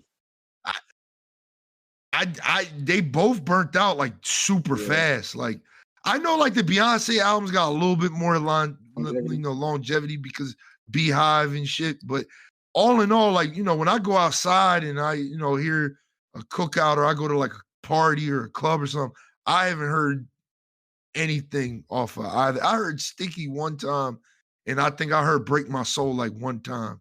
Like I think they thought they were gonna shut the summer down. And I don't think they Break did. My Soul is more of a TikTok. I don't think they did. Like it took over TikTok. Yeah. I think this summer was kind of hard to captivate anyway. Because go ahead. Like now that you mention it, like when you like now that I think about it, like what can you say was the song of the summer? Ooh. Hold up. I got my iTunes archives. I mean, we can't say Munch because that shit just came out. That was the song of Nebraska. That done scarred me, dog. Real spit. I eventually got annoyed with the song at a certain point. I think I was doing that shit every day, but every time that video came up, though, like you thought I was feeling you? After that nigga Munch, something eat it for lunch. I didn't hear nothing else because y'all kept saying, "Look at her ass." Look at man, I ain't. Yeah, I don't know, man. It's kind of hard to say. Like, I think this summer was and y'all gonna kill me for this, because this is what I heard a lot of when I was outside. I heard a lot of like City Girls. I heard a lot of young NBA Young Boy. You know what I mean? I think they might have kind of had this summer a little bit. I heard Wait for You by Future joint. I heard that a lot. I think Future kind of had a little piece of this summer. You could. This summer was kind of hard, man. I think I think this summer kind of like went by really fast too. So it just kind of happened. And I think like all of the should have been summer albums dropped like August. So it was just like summer over, nigga. We about to go back to school, nigga. Like it's over. I ain't like, you know what I mean? Like Meg dropped August, I think. I think Khaled dropped what, like September or end of August. Like, I mean, it's just I think everybody that was supposed to captivate the summer didn't. And it is what it is, man. It is what it is. I know COVID kind of did something to everybody. You know what I mean? Musically, because niggas was just trapped in the studio. So a lot of motherfuckers was just dropping trash, like what we gonna talk about later. Like just niggas was just flooding the streets with trash because it was just it had nothing to do with time. Yeah, Hurricane Ian been came, dog. That shit been came through and flooded the streets, nigga. Like I just imagine just the visual as a nigga backing up a dump truck and just dumping trash so it can flood the streets. Just like this is what I came to give you people. It's real shit, man. I think there wasn't no. I wouldn't say there was a song in the summer. Maybe "Break My Soul," "Wait for You." Yeah, those two, Probably like that, Sticky yeah. was like up there. Those are the ones that definitely stick out. I was gonna say to me that's the distinction between like Renaissance and Drake's Joan, because like she had that song that did have radio play. You know what I'm saying? Like consistently or like playback. Like I said, it took over TikTok and stuff. But yeah, I'm a renege on what I said about Drake's album, and I'm gonna give it a 7 so I can give Beyonce the 8 because yeah, Derek, you said it right. Yeah. Like it definitely was more thought out. And like I said, she's a vet. Like she don't stop with like on the vocal training and stuff like having a vocal coach and stuff because she's a professional. Yeah, that's right. That's not to cut you You good. off. That's right. Lizzo got this summer shut down. I forgot about that. I heard a lot of Lizzo this summer. A lot of Lizzo. I forgot about I did. that. What song was her joint? I think it's called About Damn Time or whatever. I heard a lot of that, dog. That's because TikTok. Yeah. I guess. I've never heard it on TikTok, to be honest. That's all I've heard it on. Oh, you know who shut down the summer? The Stranger Things song.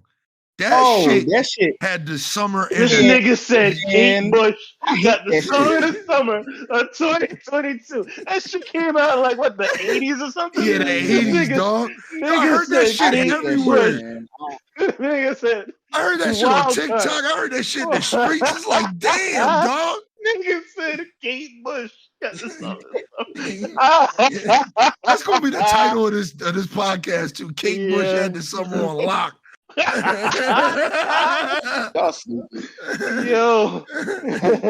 It's the truth, though. That nigga's running up that hill like a mud, dog. That bitch held it down, dog.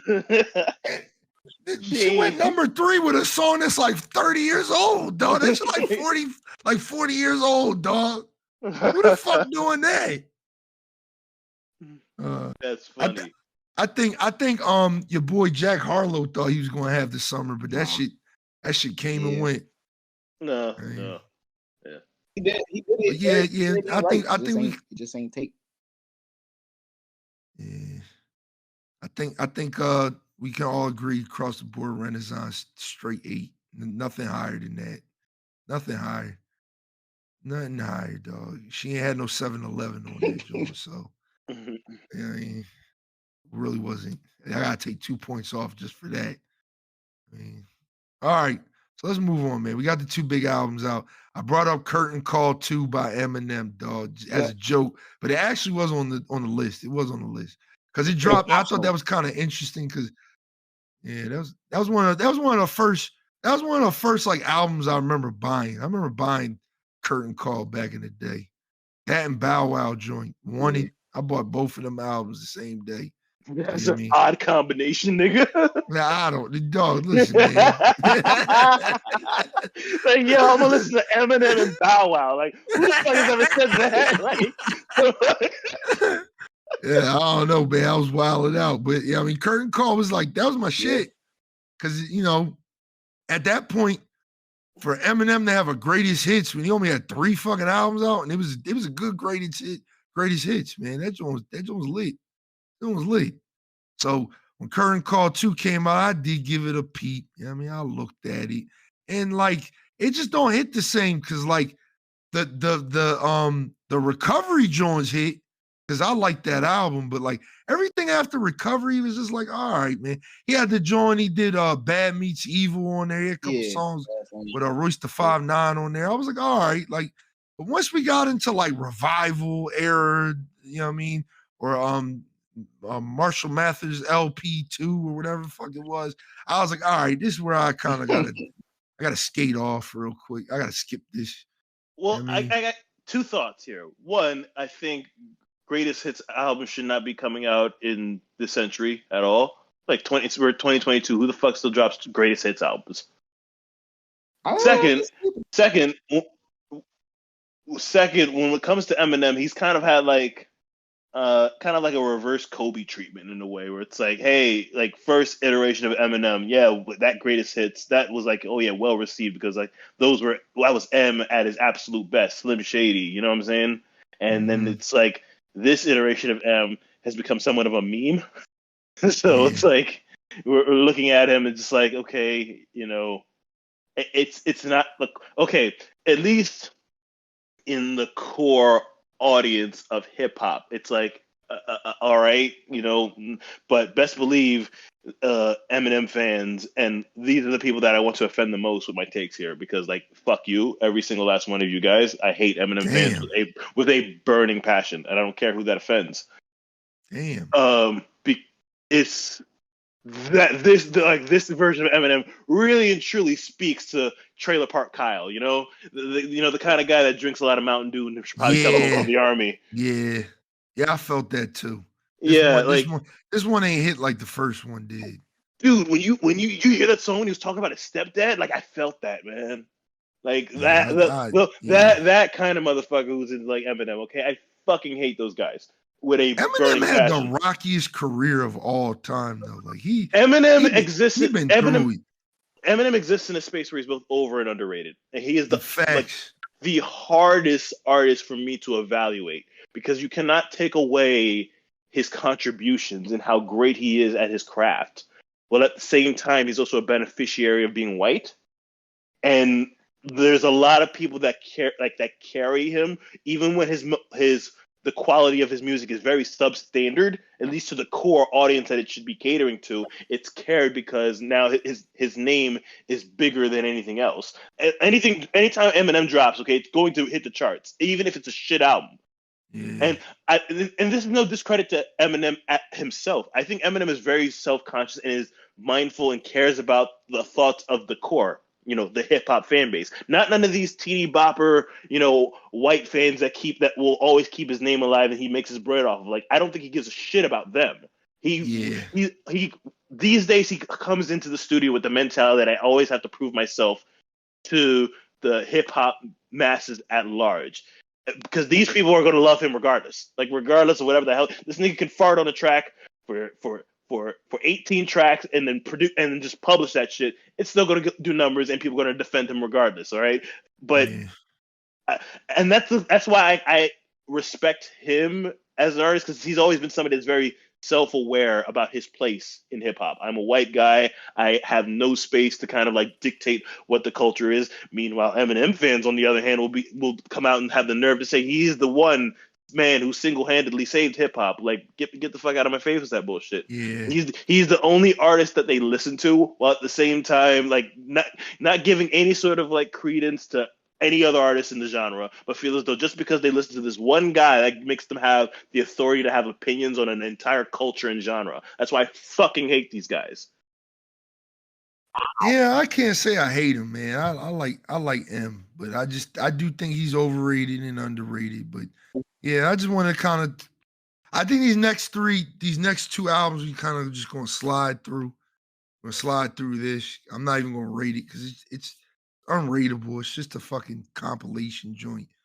We're gonna slide in this Survivor's Guilt by Mozzie. It's Mozzie. That's my fucking guy.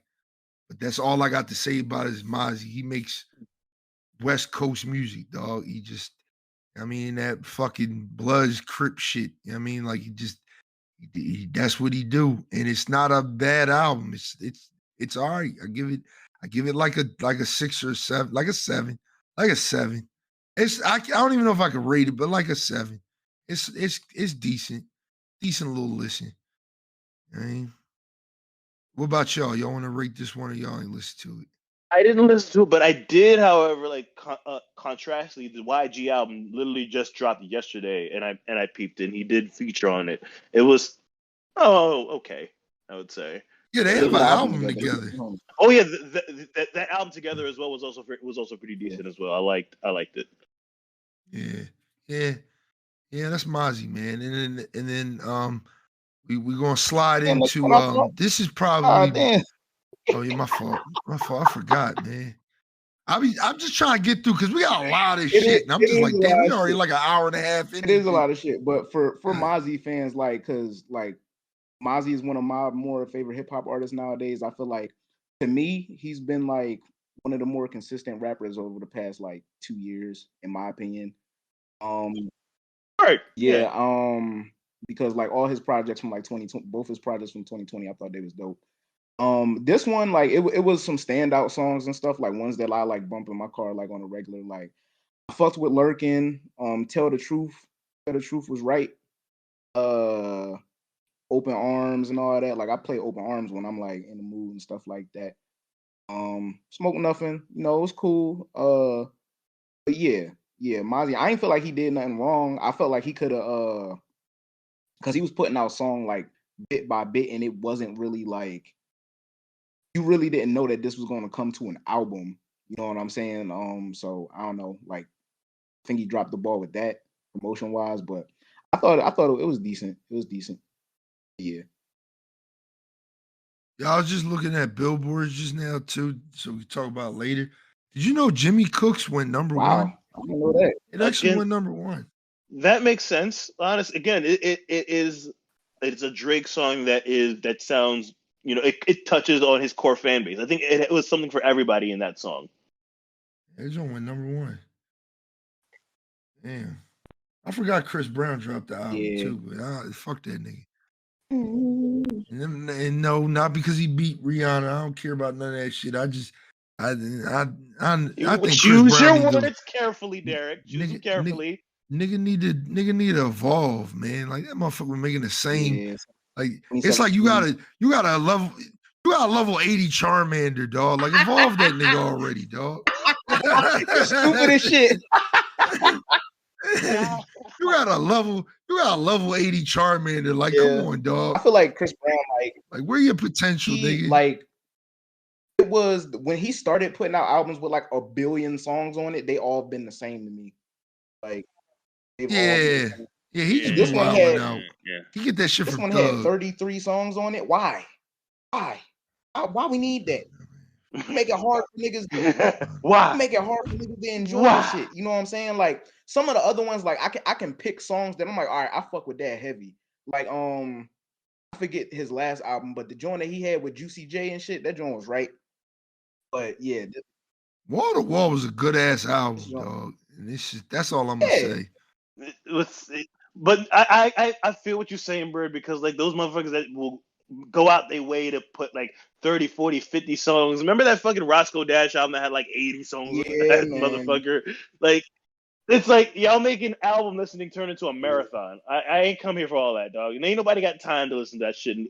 I like to do my album listening in like one Yeah. sitting and just kind of like go through it and everything like that. So like, give me something that's roughly 40 minutes to an hour and I'm straight. But man, y'all niggas just be like, nah, man, we gonna make you listen to something that can like you can play that shit all Yeah. day. I What's feel wrong like with Chris y'all? Brown, his because between when he came out from 2005 to, I want to say 2012, I'll be nice and say 2014.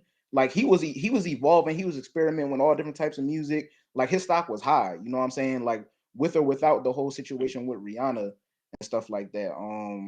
He was doing a damn thing. But then I feel like when he got the royalty, like, that's when it started to become like just a shitload of songs.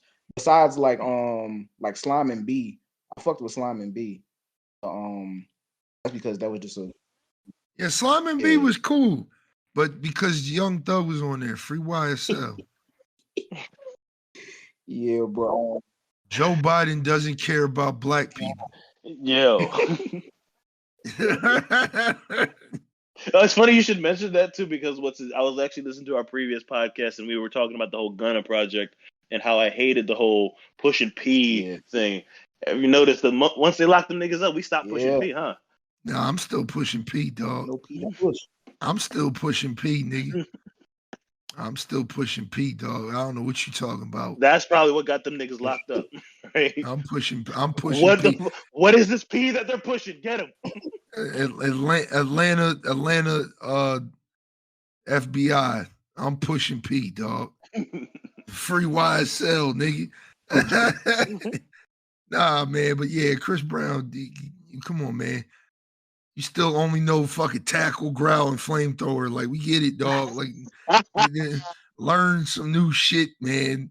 Like, I will say, shout out to Drake and Beyonce for actually evolving over the years. Chris Brown still over here.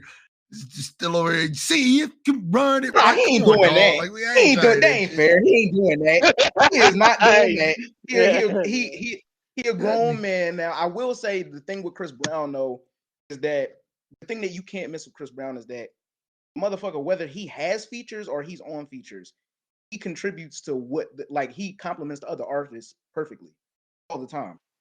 All the time. Mm-hmm. There's never like why was that song made? You know what I'm saying? I never get that from him. So with this one, like I'm just looking at the features. Like you got Lil Wayne, you got Lil Baby, you got her, you got Ella Mai, ESTG, Jack Harlow. Like those are some names, you know what I'm saying? You got Anderson .Paak, and yeah, he compliments them perfectly. So I feel like that's what you get. That's what you get. He's a reliable option in the music business when you need a singer. Safe. Yeah. Safe. All right. Now, before we move forward, we're gonna address it. This is Warren's favorite album of the year. So be careful what you say about this joint, man. Warren really liked this joint. I'm not even prepared for what this nigga's about to say. This is his favorite album, so we can't talk no shit, man. That's right, man. The Last Slimeito by NBA Youngboy. Fucking God. That was his joint, dog. That was his shit. He couldn't wait. He was on. I seen him on NBA motherfucking page talking about when you dropping. When you dropping. When you drop him. He was in the chat talking about why be better. Why be better. You know what I mean? The Last Slimeito by NBA Youngboy drop. We gonna talk about it. I ain't really listened to the album though. I did. My brain cells didn't though. My brain cells they died listening to that shit. Dog. You were lying to me the entire time talking about Doug. I heard it was pretty fire though. He had like a couple songs on there. I was like, all right, this joint all right hit. I like damn, what's that? You gonna put that pussy on me? Oh. Yeah, I think so. No, it's called what?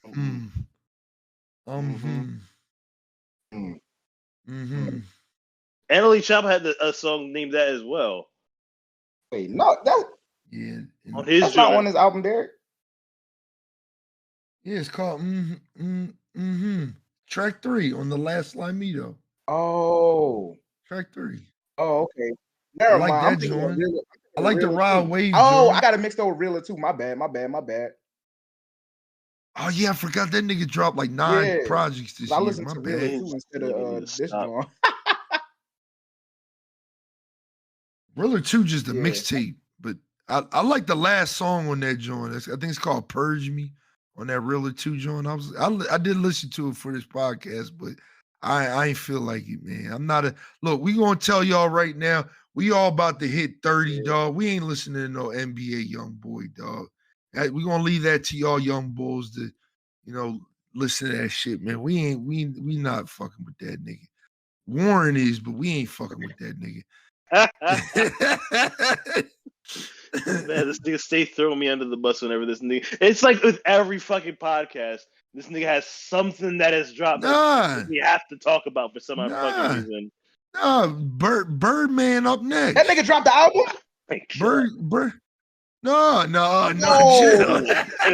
Whoa. No, I'm saying your man's is up next. Your boy, the game. He dropped Drillmatic. Oh, fuck with Jet Joint. I liked it. I actually liked it. Drillmatic was you're crazy. That listen, Drillmatic was actually pretty decent. It's just again similar with the problem we had with the Chris Brown thing. It it just kind of got it was a lot.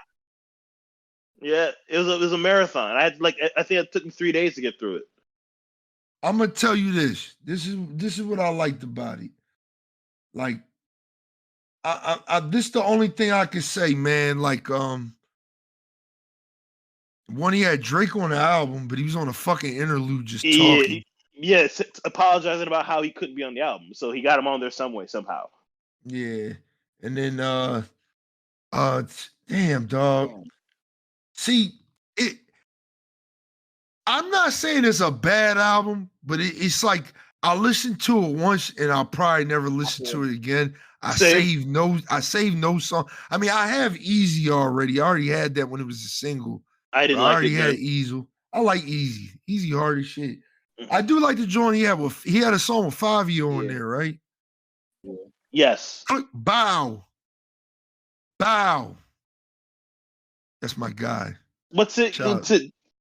Game did his chameleon thing on this though, like how he can just adapt to whatever different types of sounds. Like it was a display of like his talent and his caliber. That's what I liked about it. I couldn't put it into words, but he solidified a nigga can rap. Like he can really rap, dog.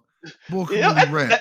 That's saying some shit where it's like you have a freaking 10+ year career and you're dropping albums, and the best thing we can say is like, yeah, this nigga can still rap. He can still rap, but can he make like good music? Like the music's not good. Like something about it. I think the music is good. It just doesn't have a lot of replay value to it. Like it's just, like it's feature heavy, like you would expect with a lot of Game projects, and the concepts in some of the songs are also pretty dope as well. But it's just like, what am I running to with this album? Yep. Yeah, I forgot he be doing that shit. Like Jesus Piece, he had every fucking song had a nigga on it. Yeah. It was like, damn, bro. A million features. That man thought he was DJ Khaled for a minute. Dog, this is the same. Lest we forget, this is the same nigga that did the fucking One Blood remix that had literally every nigga and their mom on it. Dog, I never thought I'd get so tired of hearing that same beat over and over. My nigga Eric was the biggest thing. Listen, dog, I fuck with that song heavy. That's my shit.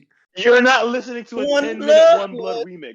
After we finish this podcast, I am, nigga. That was my shit back in the day, dog.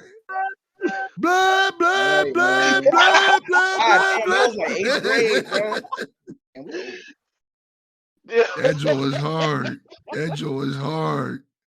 Shout out the Game though. Like I can't say nothing bad about the Game because he dropped the documentary, dog. And that joint. He dropped the documentary, and Doctor's Advocate was dope too as well. Yeah, facts. But I mean, he dropped the documentary. I mean, but what's it? Solutions for that. Are we going to talk about at least spend a little brief moment to talk about the Slim Shady diss on that shit? See, that's what. All right, that's what I don't like about the Game, dog. And it's been a while since I've liked the Game because of that shit. It's like, keep other niggas' names out your mouth, dog. It's like every time you rap now, it's got to be behind another nigga. You know what I mean? It's just like, just stop, man. Like, it takes away. I think, like, that's the problem, like, a Joyner Lucas. Like, we've had this conversation before. Like, this what takes away from, like, a Joyner Lucas, shit like that. It's like, your music takes a bath in controversy before it even, it even gets a chance to. I I don't like that shit, man. I don't like that shit. It comes off as pretty gimmicky. Like, Yeah, man. Like we passed that shit, bro. Like we that era of hip hop died so long ago, bro. Like and don't remind Eminem me. killed it. Eminem killed it, dog. Wait, what? Eminem killed that type of like that diss track shit, like because he did it so much it just got like boring after a while. It's not necessarily, it's just more like the name drops, that sort of type of thing. Because he's the kind of person that like I don't want to say birth, but popularized that. I'm just gonna say names of popular people out here in my raps and like come off as pretty like disrespectful and everything like that. But it's all part of the rhyme scheme, just unprovoked. Like, hey, I'm gonna diss Christina Aguilera. Why? Just because I can. Yeah, it's just that shit's like corny, bro. Like just rap, dog. Like you don't gotta bring nobody up and all that shit, man. It's just that's what takes away from the game. It seems like every time he about to drop an album or he about to rap, he got another nigga name in his fucking mouth. Like just chill and rap, bro. Like the nigga can rap. That's the one thing I give him, because 50 Cent can't rap right now. He can't. I mean, what's it? Kane and Tate dropped in 2015, and that he can still go. It's just that he just don't. Yeah, he's busy. He's busy making the same. He's busy doing his mogul thing. Okay, so no disrespect. Shout out to 50.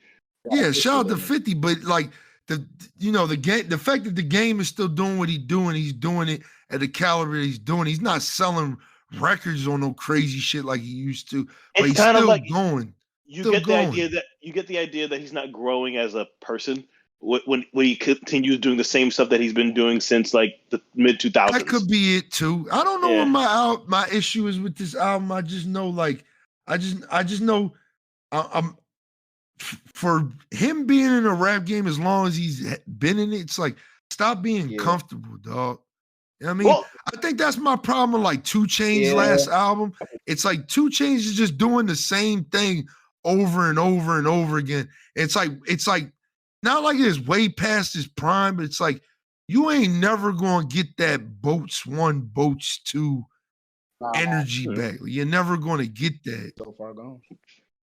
And it's like even 2 Chainz's last album tried to adapt a little bit. He tried to become a little bit more lyrical, but it's like, I don't know.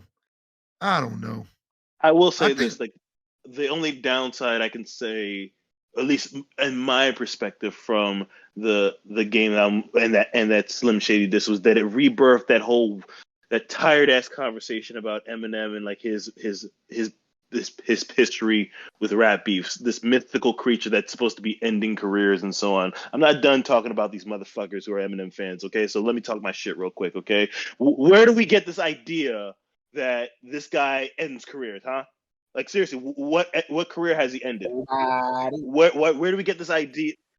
Why do we think that the moment Eminem's name gets mentioned, motherfuckers want to hop on the blogs like, oh man, he's in it for it now. Oh man, this guy's he's gonna end Game's career and it's gonna be all over at this particular point. And I'm just like, when does that ever happen?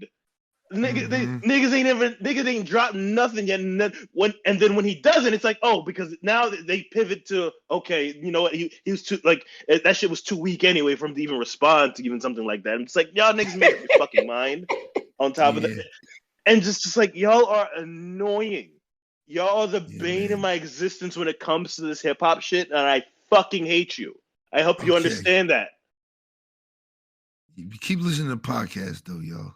Yeah. I mean, but yeah, I don't know. I think with the game, dog, I don't know, man. I don't know, dog. I think these rappers over 40, I think their issue is like they so comfortable with what they've been doing. That's like they're not trying to do something different. Like my art, we have these arguments about Pusha T all the time. Pusha T can rap his ass off, but he gonna give you the same bars over and over again. Every song is the same, like different beat, same subject. Different beat, same subject. It's like it burns you out, dog. It burns you out. Hey, man, listen, you might be getting tired of the coke raps, but I ain't.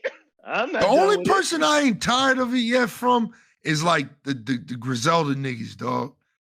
Like, I ain't tired of it with them niggas, but like with Pusha T, I'm his last album showed me like I'm tired, dog. Like I'm tapping out, bro. I'm Doug, tapping out. you need to hear his feature on the Freddie Gibbs joint because he back into that shit. That shit was fire. Oh, I ain't damn. gonna hold you, bro. It's crazy how Kanye was doing a gospel album, and this man Pusha T was like, "I'm gonna drop some coke bars," and it took Kanye had to be like, "Yo, calm the fuck down." Kanye had to be like, Talk your "Stop, shit, nigga." Find God, nigga. No, find this coke. What you mean? Dog. Yeah, dramatic. The album too goddamn long. We'll come back to that joint on the next podcast. I'm gonna leave that one. We're gonna come back to that. We're gonna come back to that one. Find Just me like I another. told you, just like I told you I was gonna come back to what is that joint? Kendrick album. I'm gonna come back to that joint too. We're gonna come back. Find to me both another of those. excuse to shit on Eminem fans. Gemini Rights by Steve I ain't listen Lacy. to that, John. The nigga from the internet. Y'all don't. I ain't know all of the internet was breaking off now and doing their own project. He got like the hottest song. He had a number one song at one point. It was number one. I wish I knew you wanted me. I mean, that joint hard. I just hear it on TikTok all the time, so I like it. It's a good song. Album's good. I like the song Helmet on there. It's all right. It's like weird Tyler the Creator type music. Like you appreciate the Casio instruments playing, and this nigga just wigging out and doing his thing. I mean, that's all it is to it, dog. I mean, we just gonna slide past that one. I ain't even gonna rate it because I don't feel like I listened to it enough to rate it. We're gonna skip to my bitch, Meg Thee Stallion. She dropped how you pronounce that album? Traumazine. Yeah. She dropped Traumazine, which again goes back to the what I was saying about Post Malone album. How these artists are becoming a little bit more. My bad, y'all. I had a cough. Oh shit, I don't know what the fuck. Yeah, but it's kind of following that same scheme of rappers kind of being vulnerable in music. She talks about a lot of different things on this. The needle drop kind of broke it down for me. If you guys follow Fantano on YouTube and shit, he kind of broke that album down to me, and I kind of like it a little bit more. But it's I'm still telling like you. just the okay. It's still just the okay. It's still just mid, like super mid. I do like it because I appreciate, like, Needle Drop said, it's like, she went from good news to, on this album, you could tell, like, when she talking about things, she's like angry. Like, she's angry. She's angry. This was I ain't never liked a Meg Thee Stallion project as much as I liked Fever Fever. since until this one came out. Yeah, Fever was lit. This gave me Fever vibes. Again, it just displayed that this woman can rap. All right, she had a baby on it. Yeah, like she's not somebody that's gonna always talk about her ass and her sexual, promiscuity and features and all that kind of stuff. No, she's gonna give you bars, and that is something. And on top of it, I like to get. She just gave you an array of things. I got a Memphis sound, I got a Houston sound, I got her vulnerabilities to talk about the thing. And on top of that, she didn't rely heavily on the incident and just kind of constantly drive back to that. It's like, no, she's far more bigger as an artist than that particular instance. It has much more things that play on her mind than that particular thing. I mean, mind you, this is a woman that was raised heavily by her mom and influenced heavily by her mom and getting into this industry and losing her prior to her getting to her peak. So she's been through a lot. And superstardom really just kind of, I think, this kind of chronicles what's going through her mentals as she's kind of ascending into superstardom the way she has. This is a fantastic piece.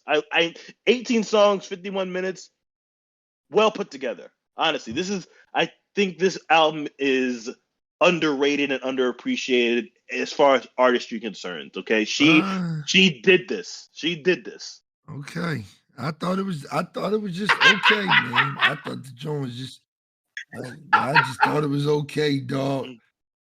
Again, another person that should have probably capitalized on the summer and didn't. I It's like her mean, staple. I That's like I her just staple. think she Hot girl summer. that's her thing. She's had the Yeah. past 3 summers. Yeah. 2019, 2020, 2021. And we didn't have no summers really Exactly. them 2 years. So, that's when I expected her to kind of release this project and do her thing. But like I said, I do appreciate the artistry. That's the one thing. Well, first and foremost, that's my girl, dog. I fuck with Meg heavy, but she's starting to fall off, man. Ice Spice gonna take her spot though. It'll be all good. Oh Ice Lord, Spice, Ice Spice Lord. she about to save hip hop, dog. You know, to save hip hop. You gonna have another reason to hate Eminem because they gonna team up and save hip hop together. Damn, did I even save Traumazine? I ain't even got that shit in my fucking phone. I don't even see that shit. Listen, if I'm gonna be honest, me neither. But that's because most of like her shit doesn't necessarily cater to my demographic, and like full disclosure, like I'm very conscious about riding around listening to like Megan Thee Stallion in the middle of Philly. Yeah. It's kind of weird, Shit, but just I like. ain't. I'm listening to that bitch. But I still love the album nevertheless. Okay, even if I have nothing saved on it, it's still I can appreciate it for what Like it I told is you, for sure. I'm trying to think of a song that I liked on that joint. I can't. Let me look at the I track like list real Plan quick. B. I like Plan B. That was my shit. Yeah, I like Plan B was Ungrateful. lit. I mean, because it got Key Glock on it. Yeah, What's Ungrateful it? was cool. Who Me with Pooh Shiesty? Let me see here. Oh yeah, I did like the Pooh Shiesty joint. Well, Yeah, I I did thought you like would have that. loved. I thought you would have loved Pressurelicious with Future in it because Future went off on that joint. Oh yeah, that was my shit. That was my shit. Of course. Yeah, I forgot that was on the album. Yeah, that's my shit. That's my shit. Mm-hmm. He said, "Fucking the bitch on the Adderall, fucking the bitch on the." I was like, "Holy shit, nigga!" Apparently, he made her pay like 75 or 200,000 for that verse. Worth it. Worth it. Yeah, that's what I'm saying, dog. Shit. The price done went up. Okay, after Future dropped that album, the price done went up. Real shit, man. That dog. Listen, Future. Listen, just to check in, mid year check in. Future still got the best album this year, nigga. All right. Still got the best album this year. I'm just checking there, letting y'all know. I mean, he's still going. So, I mean, yeah, there's Traumazine. What would y'all rate it? Oh, what's it? Honestly, it's an 8 for me. It's Oh, as far as artistry is concerned, it's an 8. It's a good album. I didn't get to you, listen to Byrd? the whole thing, but I probably got like 6 songs in. But you can definitely tell like the vibe is completely different, and she going back to like what we would expect from her after coming off of Fever, because like Sugar like wasn't it. Good News, like that's not memorable. But I liked Captain Hook on yeah, Sugar. like That she'll was my have shit. a song or She had two, you bars know on what I'm that saying? But joint. it's like, what is the whole Yeah. project? You know, so for her, I give it a 7.5. Just what I got, and I still got like Okay. majority. I got like 10 more songs to get through. I guess this is 7. All right. Yeah, I'll give it a 7 just off the strength of that Future joint. That joint was hard. All right, so let's go to another album that should have dropped this summer. My man DJ Khaled hit you with another one. God Did. Yeah, I ain't God Did. He dropped God Did. The album's called God Did, man. All right. And you know, Khaled gonna let you know that God did all over the album, man. I mean, God did. Juice World did apparently too. I don't know, but R.I.P. Juice World. I guess he did. But how'd y'all feel about this, man? It's DJ Khaled, man. It's his 13th album. His 13th album. Yeah, it's his like 13th album. So the guy that pretty much fathered the whole compilation album genre is really like at a certain point it used to be a novelty for me, and now I'm just kind of like, okay, here it is. And like I got fooled again into like because I was thinking to myself, I'm not gonna do this anymore, okay? Because this is what it is. Then I saw the track list and the features, and I just got roped in, and I'm just like, okay, what did I expect? It was gonna be practically the same thing, minus the Jay-Z verse, of course. That's literally verse of the year for sure. But Yeah. but I didn't like how they did What, the that Jay-Z though, verse? man.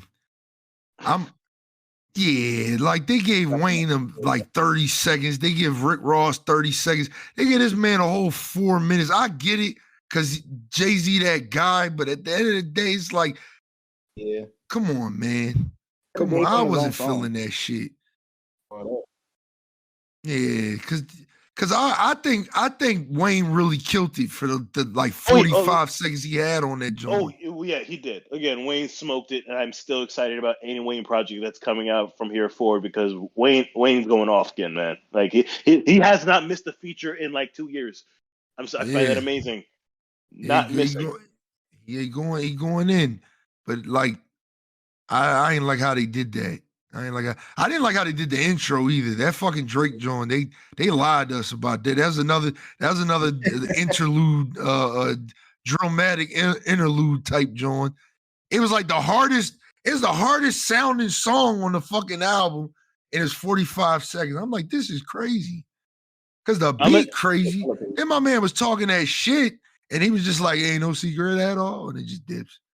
That nigga just, I was like, damn, dog. literally walks out of the studio and is like, okay, now I'm done. Use that for the album. Peace. I My was man like, busy. damn, yeah, man, like fuck. Give us something, nigga.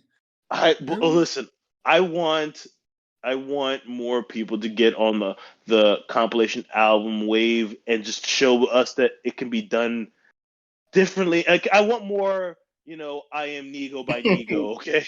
That's what Yeah. is what I'm That's my long-winded guy. way of saying. Like, Also another big album of the year. I mean, shout out. Fucking guy. that came out this year? Yeah. Oh damn. I didn't like how they put Eminem, another joint for you to rant about Eminem, all right? Why did they put him on Use This God? Why the fuck did Kanye okay this for the album, dog? Number one. I don't know. Honestly, that was that. Why is this the remix? Like, yeah. 2 years later.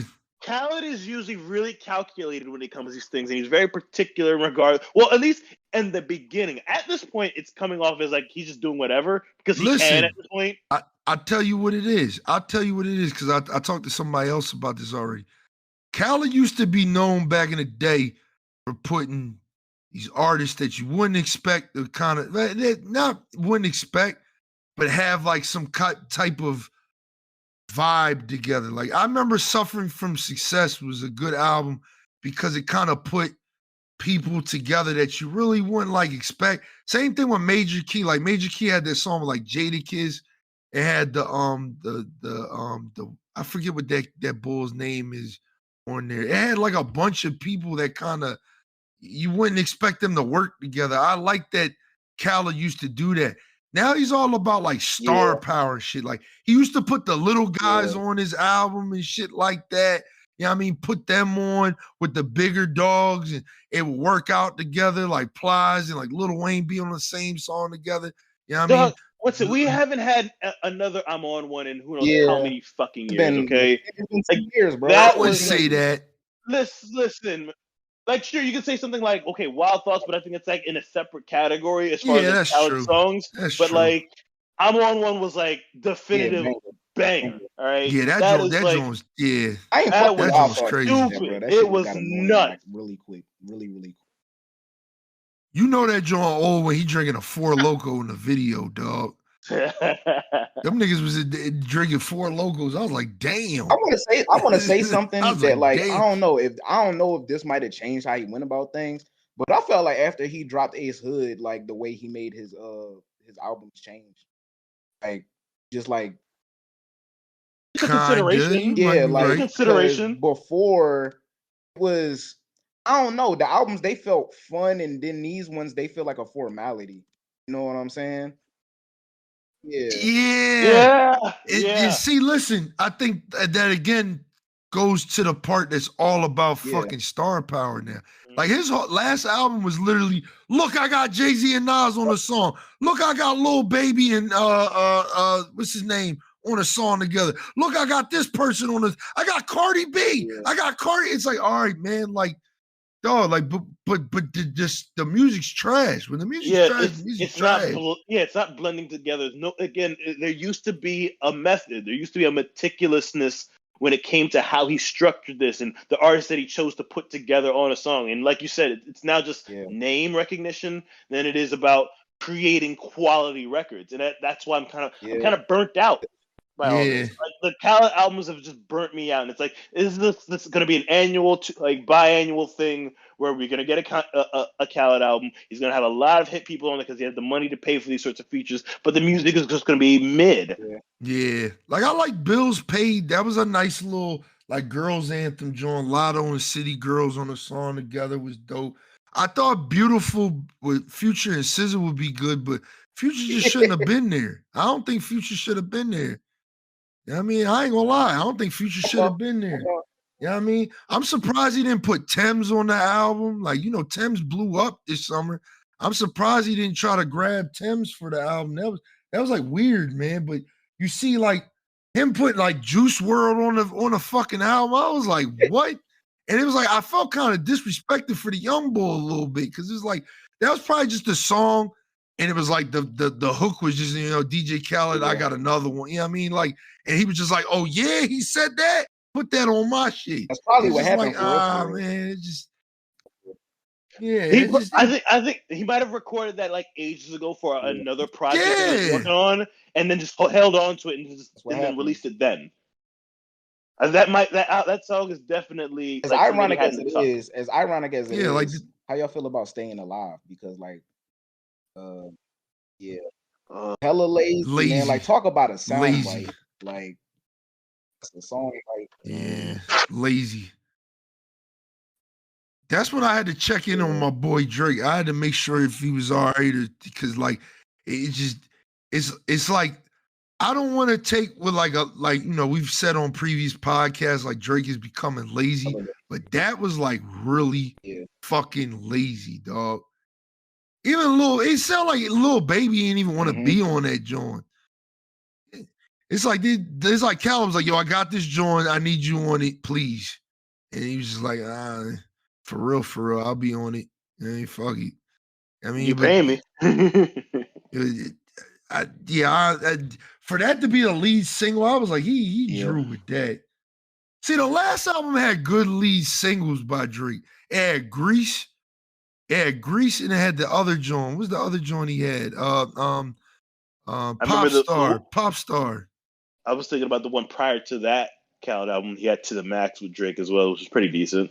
Yeah, that was good. But the Grease and fucking Pop Star blow that out the fucking. Pop Star alone blow that shit out the water. That's really hard as shit. Like the roster of niggas that he put in this, because to me it's too much Lil Baby, it's too much Drake. You know what I'm saying? Like, he's gonna ride the wave of who's hot. Too much right now. Like, those names will be the thing for they will be there on the next album and maybe even the next Khaled album until like the new, you know, wave of artists kind of crop through and whatnot and take over, and then he'll kind of like, you know, wear them out. I thought Gunna and Roddy Ricch was really good. I thought it was probably like my favorite DJ song on the album. This year? I didn't know that. Yeah. Oh, he did? I mean, was like he has his own compilation album, or we just talking about? It is. I mean, it looked like it's just one nigga per song, but yeah. Oh nah. It's who the fuck is Simba? Peep right now. Oh yeah. Okay. Now Simba hard, dog. You talking about results take time? Yeah, that joint tough, bro. That joint's tough. That nigga can rap, bro. Was this a straight up Gangsta Grills? Or shout out to it's a Gangsta Grills. Yeah. Yep. Yeah. It's good. I fuck with it. Then there's a Pusha T joint on there where he talks about, you guessed it, coke.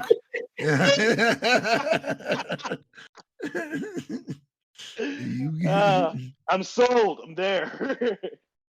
You're like, real shit. When What else that nigga I gonna ain't know he talk dropped the about, joint with OMB man? Peasy He too. got no. What? I said I ain't know Drama dropped Huh? one with OMB Peasy too. Yeah. Oh, you did? Oh Like, shit. So yeah, what we giving God this so we can move oh, on? We can move on. Cause we about to hit that 2 hour mark. I think damn, we we hit that did. 2 hour mark. Yeah, we hit that 2 hour mark. Yeah. We gotta wrap it up. We got another like 30, 40 minutes in this joint. If that. Yeah. And we've We been gotta make going these for ones long. long anyway, because you know we don't do these all the time. So I mean, pause on that. Well, yeah, what we gonna give it? Guy, I give God did a honest to God like a six Yeah, Same. 6.5. that's fine. I'll go with a 6. 6.5 too. Like 6.5. I ain't get annoyed by it until Staying Alive. So, I was like, oh, Yeah. we go again. Yeah, it was dope. It was dope. He needed ice spice on that joint. It been all right. It's Jesus Christ. He needed ice spice on that joint, dog. I'm just trying to say that song of the year right there. That song of the year right there. All right. We're gonna kind of dip past JID album real fast because I know we're gonna talk about that. It is a good album. Yeah. It is a We're really gonna good talk album. about that.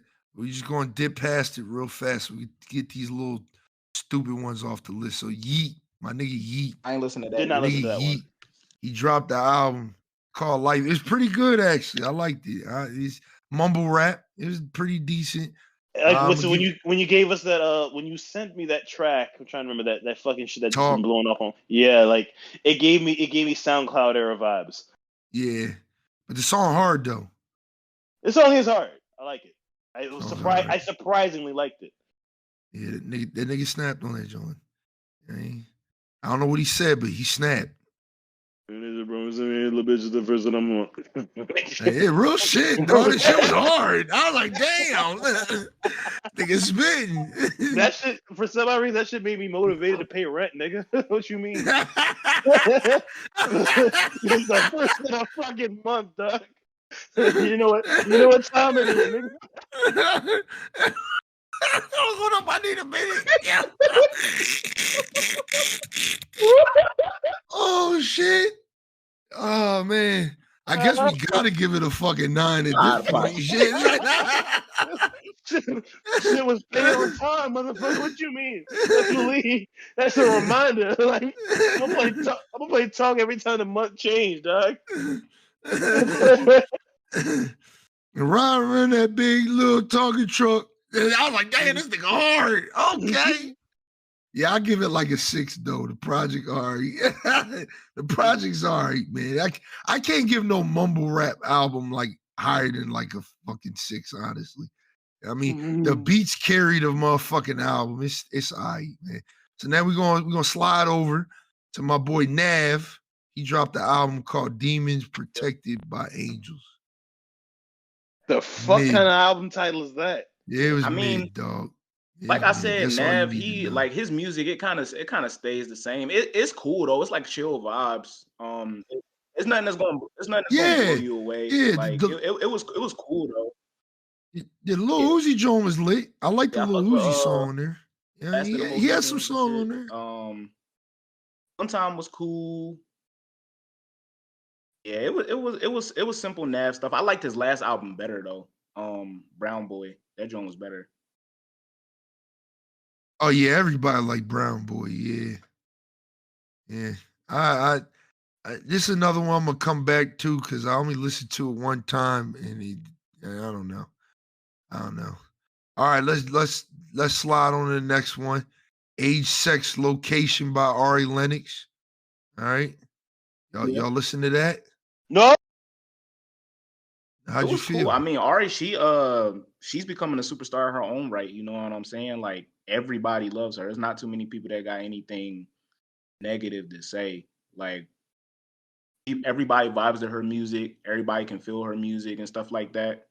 She give you this, and she'll give you the sex appeal. She'll give you the honesty and stuff like that. It was good, man. And she keep getting better. Get better. She mad talented.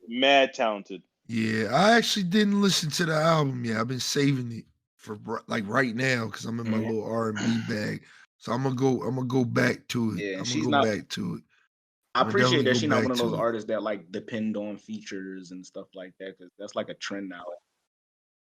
Yeah, yeah. I Mhm. see it's not that um feature heavy, so I think I'm gonna fuck with that. Cause I ain't listened to it yet.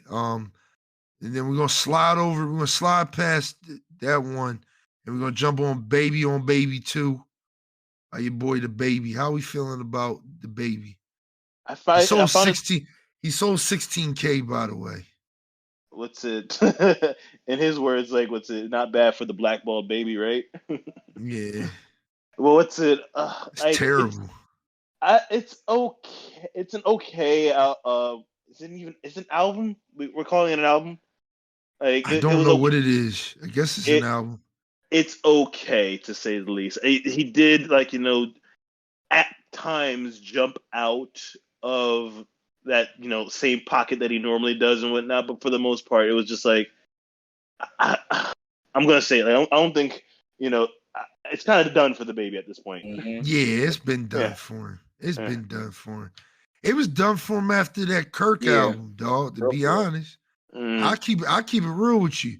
The Baby's another one that he had the flame because he came in with Yeah, a certain uniqueness, and then that uniqueness went the fuck away as soon as you use that same flow on yep. every Every song, He every because beat imaginable. he oversaturated the market. That's his Yeah, problem. It's kind of like what you kind of got from like Fetty Wap, but like even more so because he just dropped project after project after project after project, and it's like, okay, but we're not seeing any sort of like that development was here. Fetty Wap Like, score yeah. for see, 100 I don't probably. know whether That was dumb. yeah, yeah. He never tucked in any heat. Like he just kept giving Mm-hmm. us singles after singles of just straight up heat. Like, he Yeah, needed to What stretch Fetty that shit Wap? out. Yeah, Yeah, had that was 2015 on man. fucking lock, dog. that's just mismanagement at like its core. Fetty deserved better for that one. Like he probably should have a longer career than what it lasted. But the baby is a different case where it's like he came, like you said, he came in hot as fish grease, and it's just like he never necessarily left us desiring more. He just was like, okay, next week here's another thing, and here's another thing, and here's more, just more on top of Yeah, more, and it just was like, okay, you're giving us a lot within a short period of time, and it's not like Griselda where it's like what they do is kind of novelty in a way, and like their styles complement each other as well as kind of like they can experiment with different sorts of sounds and bars, and this is just like like I swear to God, I got annoyed anytime I like would listen to the baby track and then as it begins, oh Lord, Jesse made another one. It's like, all right, because I'm, he let you know he made another one. I'm getting tired. I'm tired, man. I'm tired. And let's just like what's it? Address this from the top. Okay, that shit he did at the beginning of Boogeyman was corny. That shit is corny. That's my favorite song. That's the craziest part. My man Yeah, Kissing Told, but I the beat hard and then the flow on it was crazy. I have it saved. Again, I have a couple songs saved from the project right now, but let's like that shit Like right there. Like, Sock was cool. yeah, But other than that, I think the baby's better on features, but he ain't getting no features no more because he blackballed. He done fucked up. I mean, one thing you don't talk about, you don't talk about them letters. You don't talk about them letters, and you just don't talk about them letters, dog. You don't talk talk about about them heat. niggas. You can talk about them niggas. You can definitely talk about them niggas all day, man.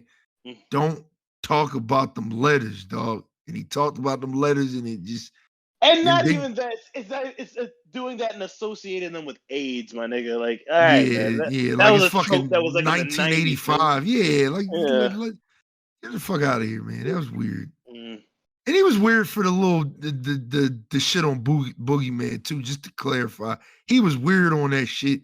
The song was That hard though, but he was definitely weird for that shit. Like you that is kissing some like told and sold 16K, like that's not good. that is some like game shit that you'd expect from somebody like Game, and like, come on now, like that's just we like, at a certain point in maturity, it's no longer about like me trying to like talk to every single nigga about my conquest. It's like it's just keep it to yourself, right? We didn't ask for any of that, but you're using. It's Yeah. like I'm trying to use my name for clout now, okay? And that just looks petty and cheap. What, Like what we gonna give this project? What we gonna rate it?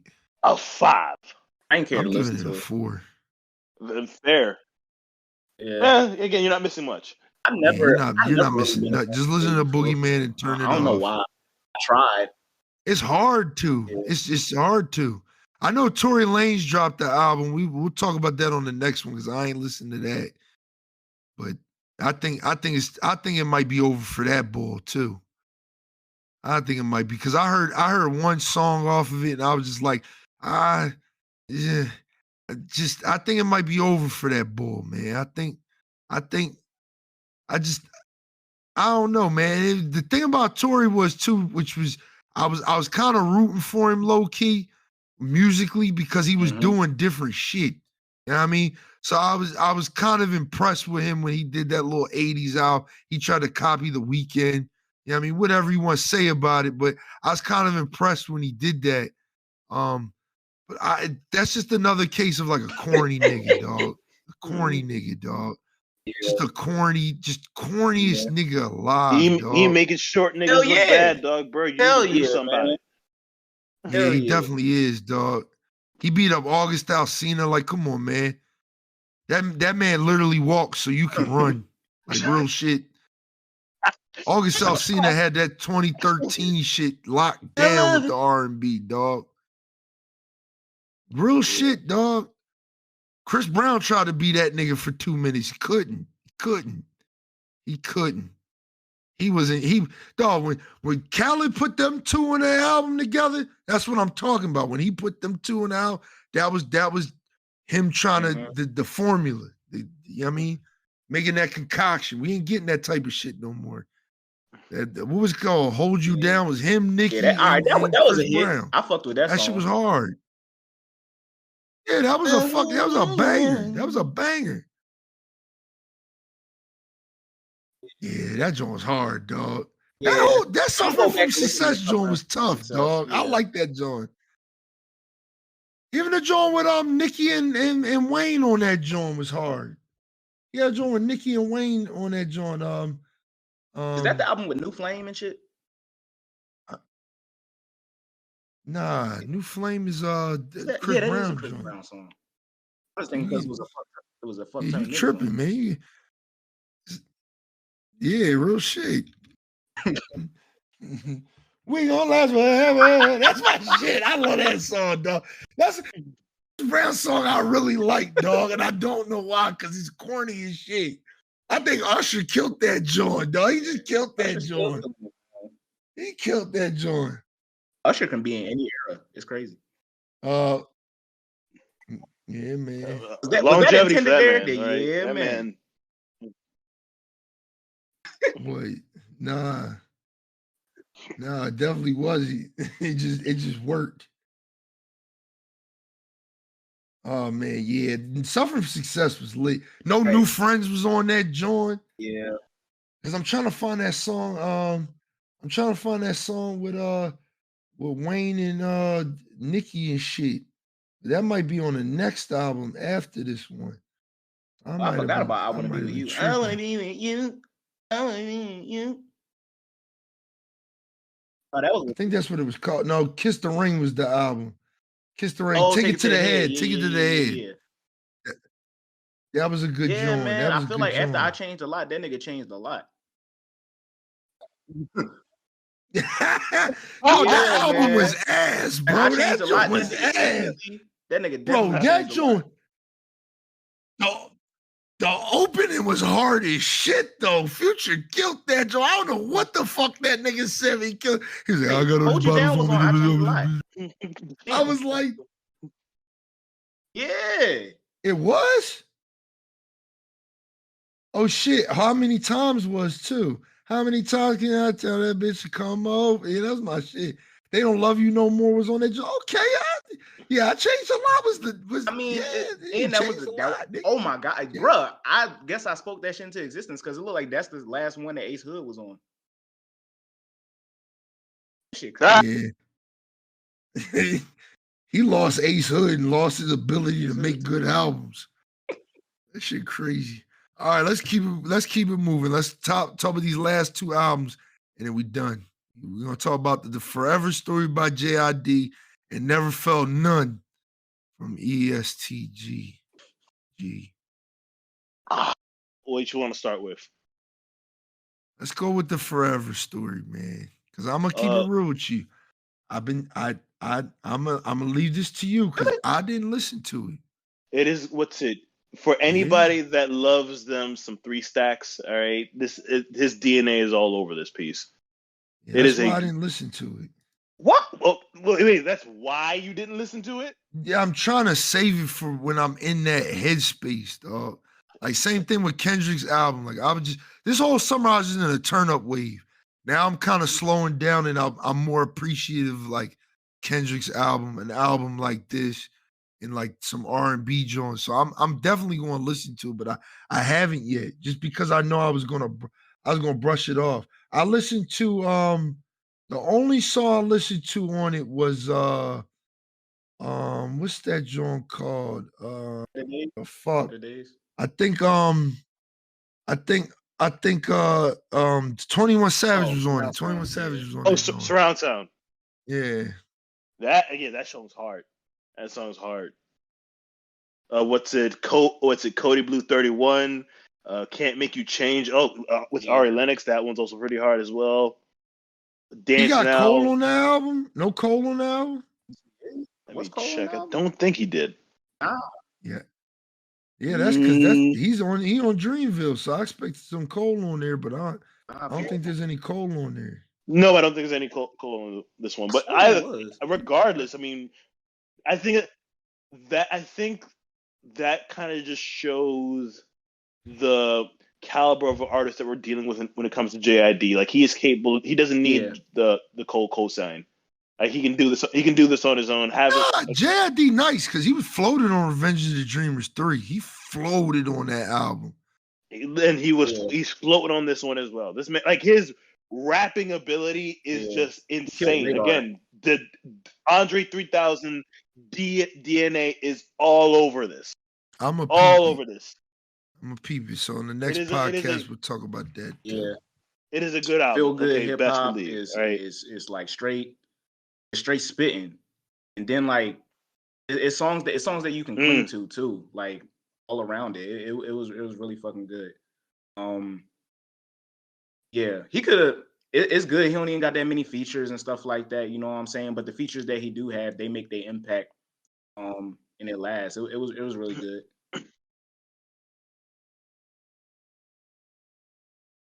Yeah, man.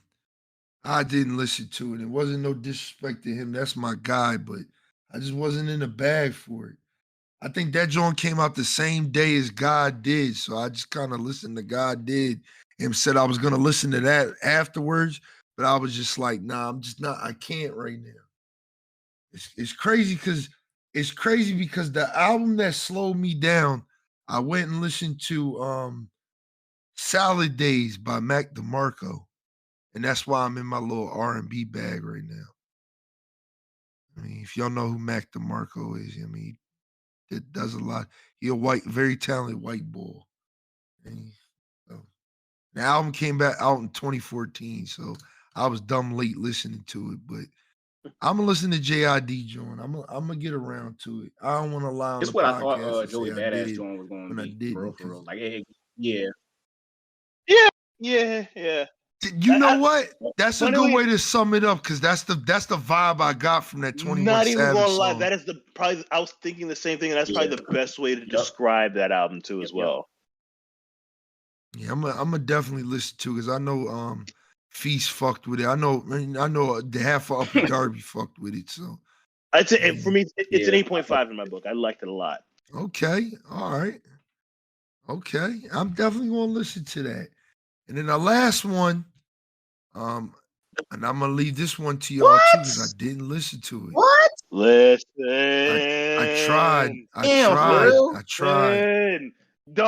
If you're in your mood right now and you wasn't listening to this shit here, yeah, boy, man. Dog, I thought you would love Shooting Myself with Future on it. I was too busy listening to "You Wasn't There" by Cameron and A-Track. Isn't that more of like isn't that music old? Yeah, but nigga, I wanted to hear it. Like, I thought Killer Season 2 was coming out, bitch. I was hyped. I was the fuck hyped, dog. Nah, that's crazy because the day that joint dropped, I actually listened to Erykah Badu's You Can't Use My Phone joint again. I was listening to that shit. Yeah, 'cause that was my shit. That was a good mixtape when it came out. But yeah, nah, I didn't listen to that. I didn't listen to it. I listened to the Future joint that was on there though. Shoot Myself. Yeah. Listen, just okay. Kind of like the project that he had with 42 Doug. Like ESTG killed this, dog. I love this.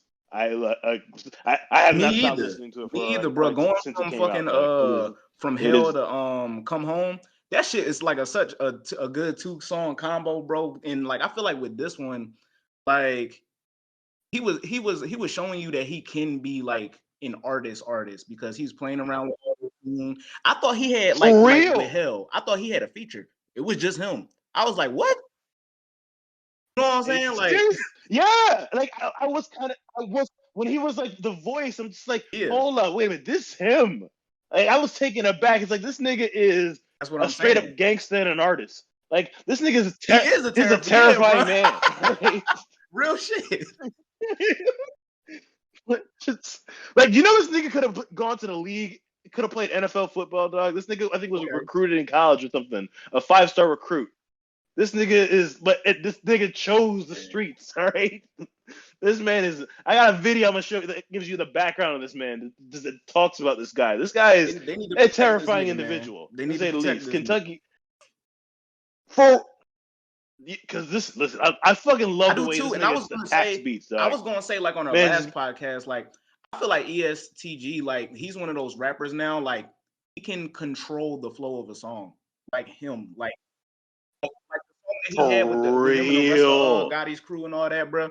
Like I felt like he was controlling that joint. Even the song that he got with Mozzie, Lurkin, I felt like he controlled that joint. Like he just has that ability. You think CMG is the new MMG? Yeah, 100%. A modern day, yes. Yeah, and they got. I feel like absolutely. Because Yo Gotti doing this thing over there. Talent like outweighs MMG, but they got more talent. Yeah, it's kind of like quantity over quality, maybe. But like, hey, listen, people like ESTG can like is going to be a heavy hitter. Moneybagg Yo is a pretty heavy hitter. I'm actually excited if like Moneybagg Yo drops anytime within the next couple months or next year or something like that. He just dropped the single. The single lit. It's called Blow. I'm actually confident that like Glorilla is in good hands and she's gonna probably give stuff. Yup. Yeah, she that bitch hard, dog. That bitch hard, dog. That bitch hard. Like she rap like Project Pet. I got 99 problems, and the biggest one is me. I was like, oh shit, bitch. Oh shit. I got 99. She might got a video. For tomorrow, yeah. Like I think it came out either this past Friday or like sometime. Yeah. With Cardi B. Yeah. Oh, what's it? Free 42? Because again, I love the Freedom Boys. Yeah. So like anything, like whatever these guys are dropping, like I'm there. Like I said, I'm sold. All right. That's crazy because I knew you would like 42 Doug too. I was like, let me send this to Warren. You don't fuck with this joint. I swore that nigga was Kodak. I swore that when I first listened to him. Seriously, dog. If him and Kodak drop like I don't want that. I don't want that. That's gonna be too much. Like, I don't want it. Kyrie on. It's that Detroit slang with 42 Doug that be killing me. Like the way they pronounce shit, that should be like it'd be funny sometimes. They be like these niggas. I'm like, what the Yeah, fuck? if they do a collab, they need to call that shit Doodle Bob. I ain't even on hold. They need to call that shit Doodle Bob. But yeah, Yeah. Ain't shit, nigga. real shit though, man. What y'all give? What y'all give? Never I'm still felt bumping nothing. it What right y'all- now. what y'all Like, get like at? I've been playing it consistently since it came out. Like consistently. I I want don't to want see to blood. overrate it. I want I to don't see want to blood. overrate Like, it. yeah, You know what I'm saying? fam. Even the way it Yeah, ended yeah. with that Jeezy verse, dog, at the end. Jeezy's like, Hell yo, yeah, that is and the way to that was close an that was album, old fam. Jeezy. That That is was the young way to Jeezy on close that an shit. album, fam. Yeah. Seriously, dog. Like Derek, one of listen to them- this shit, man. Just He listen one of to them it. I rappers am. who If I'm like listening anything, to he can get people who like probably like is resting on their laurels, and then it'd be like, nah, I can fuck with this. I got you. Like it seemed like that. Like I said, he can control the whole vibe of a song and all that, and that's like I was mentioning when I was evaluating the NLE Chopper thing, I like being surprised by artists where it's like you think that they're a bit one dimensional and they're giving you something that you're just gonna fuck with, but like hell yeah. he surprised me on this, and I liked it. Like, dog, this guy has flows. This guy has like. Again, this guy can manipulate auto tune and make that shit work for him, and like use that voice. Like this shit was right, and then switch back into the aggressive rap. I fucked with Bigger Than Life or Death too, but this is definitely like a good like evolution. Like, well, not a great evolution from that and all that, man. Forever, I'm gonna bro. definitely check it out. Worth it. Like, he's dog from the intro when this nigga's talking about on Have Mercy, dog. He's a terrifying nigga. Just let you know, this nigga, like you hear him and you're just like, oh, he did all that shit, like all that shit. This nigga uses his detail is far too explicit to make me think that this nigga's just trying to clout chase and just like say stuff. Like this nigga did that shit. Right? When I sent you that shit, it's like he's a terrifying nigga to deal with when shit goes left. Yep. I felt that. I will say, like, I felt that. The Jack Harlow song annoyed me. That's just it. Like, it was cool at first, but then I got tired of it. Like, really fast. I liked it. I really did. I also the thing about it is, though, I like it more so because I know they fuck with each other. They're both Kentucky. And like Jack Harlow didn't do nothing wrong. I just don't like the song. I didn't even mean to make that rhyme, but it kind of didn't fit with like, you know, the overall like the album is just straight up gangsta, and then you get to Backstage Passes and it's like a different sort of vibe because it's like that's Jack's lane. You're not gonna put Jack Harlow on a gangsta album. That's for sure. So this is what I want to ask you real quick, Warren. Yeah. You mean to tell me you listen to Freddie Gibbs before you listen to your boy Kid Cudi? Oh, that's because I saved the best for last. I'm on a new mode. Well, it was so much on that shit. Real I quick, thought I was in church. Real quick. Okay, as far as like, I'll do the Cudi album, then I'll do the Sold separately. The Cudi album, okay, but you could just tell like the way it was kind of constructed. It was based around the series. It's a lot of love. Yeah, it's a lot of love. Like it's just love. Even the way it's kind of like structured from like new mode being the introduction, kind of like the introduction to let you know that like, okay, I'm entering a new space than where he was, where it's like a lot of his shit is very depressing and whatnot. Do what I want. Think of it as a perspective of a nigga that's single. And then Angel, all the way to Ignite the Love, In Love, Willing to Trust. It's like you're slowly falling into a place where it's like, okay, he's starting to feel somebody, you know? Like, that's pretty much what this entire album is. Like, him, a guy slowly going into, like, you know, into the path of love. And, like, as far as, like, artistry is concerned, like, that's creative, cool. Musically speaking, I think I saved about 4 songs. I mean, Ty Dolla Sign really run that a lot of part what's his features on there. Yeah, I'm gonna leave that to you to listen to because I'm not. I don't care if I got a podcast. No, you can't get enough of that, bro. That this month. I didn't even listen to Kids See Ghosts, dog. I seen Kid Cudi was a part of that. I was like, nope. Cut this nigga Mike cut this nigga Mike, okay, so we don't have to deal with any more Kid Cudi slander. Yeah, I ain't listening. I'm to not fucking with that nigga, dog. Oh, I ain't fuck with that nigga since 2008, dog. That's like my longest beef. that nigga. You wanna know what's crazy? Kid Cudi could still eat off of just the pursuit of happiness because I hear that shit playing all the time still, and I'm like, how? dog. Because that song saved niggas' lives. That's why. What? Oh, here we Where's go, Khalifa? man. Nigga, fuck you. All right. We gotta end this shit. No, let me get to Sold separately. Then you can end this shit. But best believe, Pursuit of Happiness is an all-timer. What? Top 100 song ever made. All right, moving on. 100. You know how much music is out there? Yes, I will stand on that, nigga. Fuck you mean? This nigga listen to Coily Ray, dog.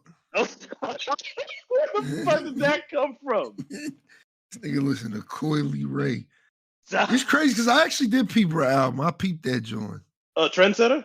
Yeah. Yeah, it's very experimental. I like it's all right. Like she still needs to find her sound, in my opinion. And it's like I like the joint with Nicki. That joint is nice. Blick Blick. Yeah.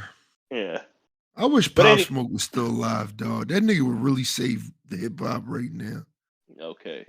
That's real shit, man. I miss the Woo. And I ain't even joking when I say that shit.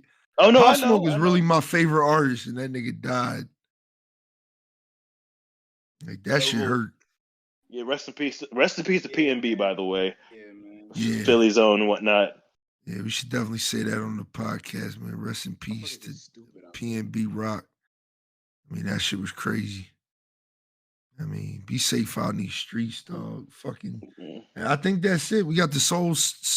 I'm gonna leave that for the next podcast because I ain't listened to it yet. It is a good album. It is a good album. I will just leave it at that. Freddie Gibbs, man. It's Freddie Gibbs. Listen, foolishness aside. You heard what Gunna said. You heard what Gunna said, man. He said, I don't fuck with Freddie Gibbs. Foolishness aside, okay, like as far as his rapping is concerned, I will probably say I like this better than I did Bandana and Alfredo. This was a good album. Okay. I'm gonna give it a peep. I did peep Alfredo. I did peep that joint. You say you like this one better than Alfredo? I did peep that joint. Yeah, Alfredo and Bandana, I love them both. I like them both, but this one I think is a bit better. Just off the first listen, I like it a lot. It's better than Alfredo. I give you that. It definitely gave me old school vibes. Felt like I was kicking it with my uncle. You know what I'm saying? So even the way it was constructed, it's like, dog, I felt like I was at a resort. It was light. It was nice. I liked it a lot, man. Yeah, I'll peep. I peep. Nicki also dropped a compilation of her best hits. And she went number one with Freaky Girl. Greatest hits albums and shit like that. It's like, come on now, y'all. She can do it. She can do it. Nicki could do it. You don't ever see superstars doing well besides Eminem, but like motherfuckers doing it because it's like, nigga, we should know like your work stands on its own. You don't need to remind us how great you are. That's just how this reeks of insecurity. And that's kind of like, again, the space that Eminem is in these days, where he constantly feels that he needs to prove himself. When it's like, dog, we know you can rap, all right? We know you're like one of the greats and whatnot, okay? Never mind some of these people who underrate you and think that you're not like of that caliber, because you are like you're maybe white, but you are him.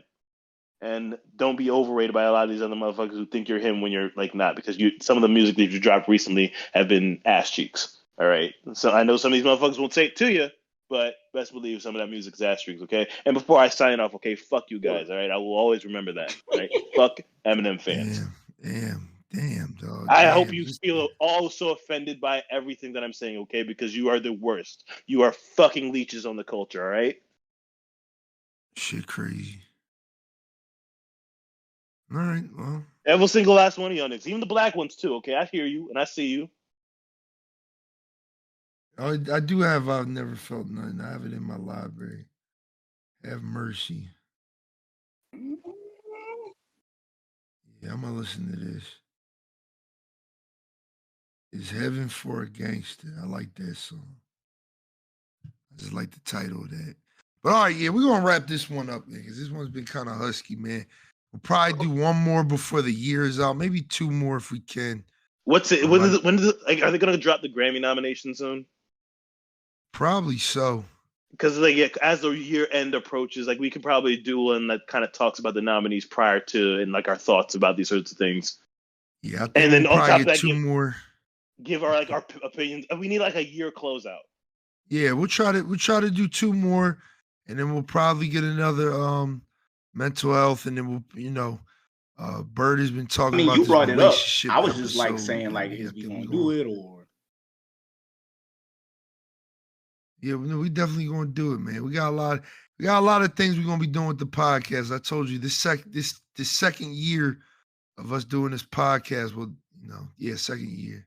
We already did 1 year. We're like a year and 5 months in. Um, Dang.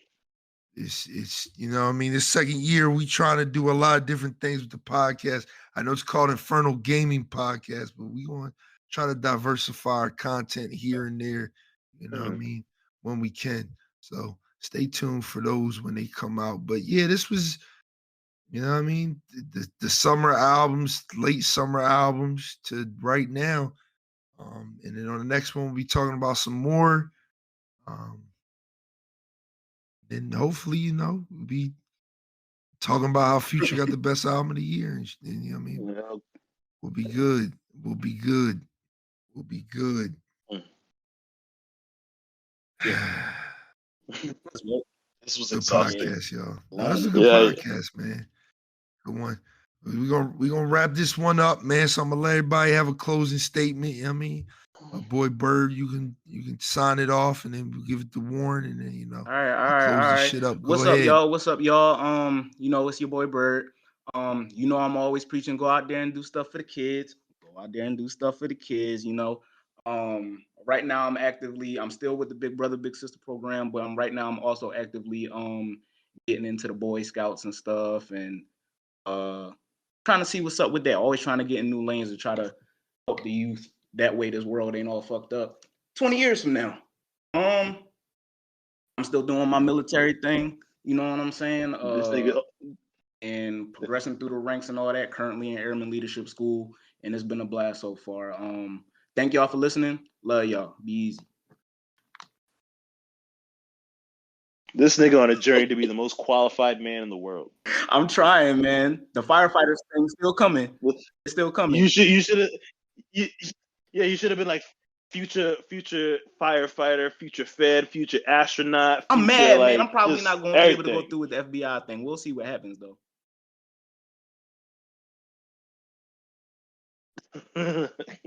We need a nigga on the inside. That's what he want us to believe. That's what he want us to believe. This nigga started the podcast. This nigga Warren started the podcast talking about, yeah, motherfuckers was smuggling drugs. I ain't saying no names. Byrd was like, I might be able to use this as leverage to get in. Some information. Yeah, that nigga was wilding for that shit. But we ain't saying no names. Don't pick us up. You know what I mean? Come kill my uncle body. Y'all ain't see that TikTok where the boy was like, he was beefing with the nigga. He was like, you got a problem with me? Come kill my uncle body. And his uncle was standing behind him. He all I'm gonna find that joy. I'm gonna find that joy and send it to y'all. Go ahead, Warren. What you got to tell everybody? Bitch, listen to my intro. What's it? It's a nigga stay busy. Shit ton of soccer work. What's it? I go to class on Thursdays. Niggas making small inroads towards getting that PhD. That's the ultimate goal. But as far as your work, y'all can see me. I mean, like, what's it? Like I mentioned, Connected Conversations Society and Culture Book Club. Yeah, I know it's a mouthful, but you know what? Fuck it, you can say it. Yeah, what's it? Trying to like encourage conversations about difficult topics within the culture and whatnot. So I mean, like, hey, find me, come through. We're always welcome to new members and whatnot. I want to hear different perspectives from different people. I want to learn you guys. You know what I'm saying? Nigga got a background in psychology, so I'm always analyzing folk, But it's always a pleasure to be back, though. You know what I'm saying? Especially when it comes to supporting my mans and getting a chance to talk to these guys. It's always a good time. Hell yeah, man. And Likewise to y'all too, man. This was another one for the books. Another one. I mean, as my man Callie would say. And you already know who put us together, man. God did. Man, No comment. we here, man. We here, man. But you know who I am, man. It's your boy Blaze X Inferno, the nigga that hates Kid Cudi. I don't like that nigga. I just don't. And Kanye don't like him now, so I really don't like him now. That nigga beefing with him, I'm beefing with him too. Yeah. Yeah, but it's your boy Blaze X Inferno, man. You know where you can find me. I'm Blaze X Inferno on all social media platforms. You can follow me on Twitch at twitch.tv/Blaze X Inferno, where I stream like 3 to 4 days a week, man. First day of October. So the whole month of October, I'm playing nothing but scary games. Starting with tonight, I'm actually playing Resident Evil 3 Remake. It should be a good time. Oh, what's it? You got like Little Nightmares? Yeah, I do. Yeah, that is definitely something that you would want to play for this occasion for sure. Little Nightmares is that shit. Is it scary? It is, dog. It is. It Okay. is that shit. I'm gonna give it a try. But yeah, there's been another one. It's been episode 45. 45, yes. Episode 45, the Inferno Gaming Podcast. I'm your host, Blaze X Inferno. We did it, y'all. Peace out.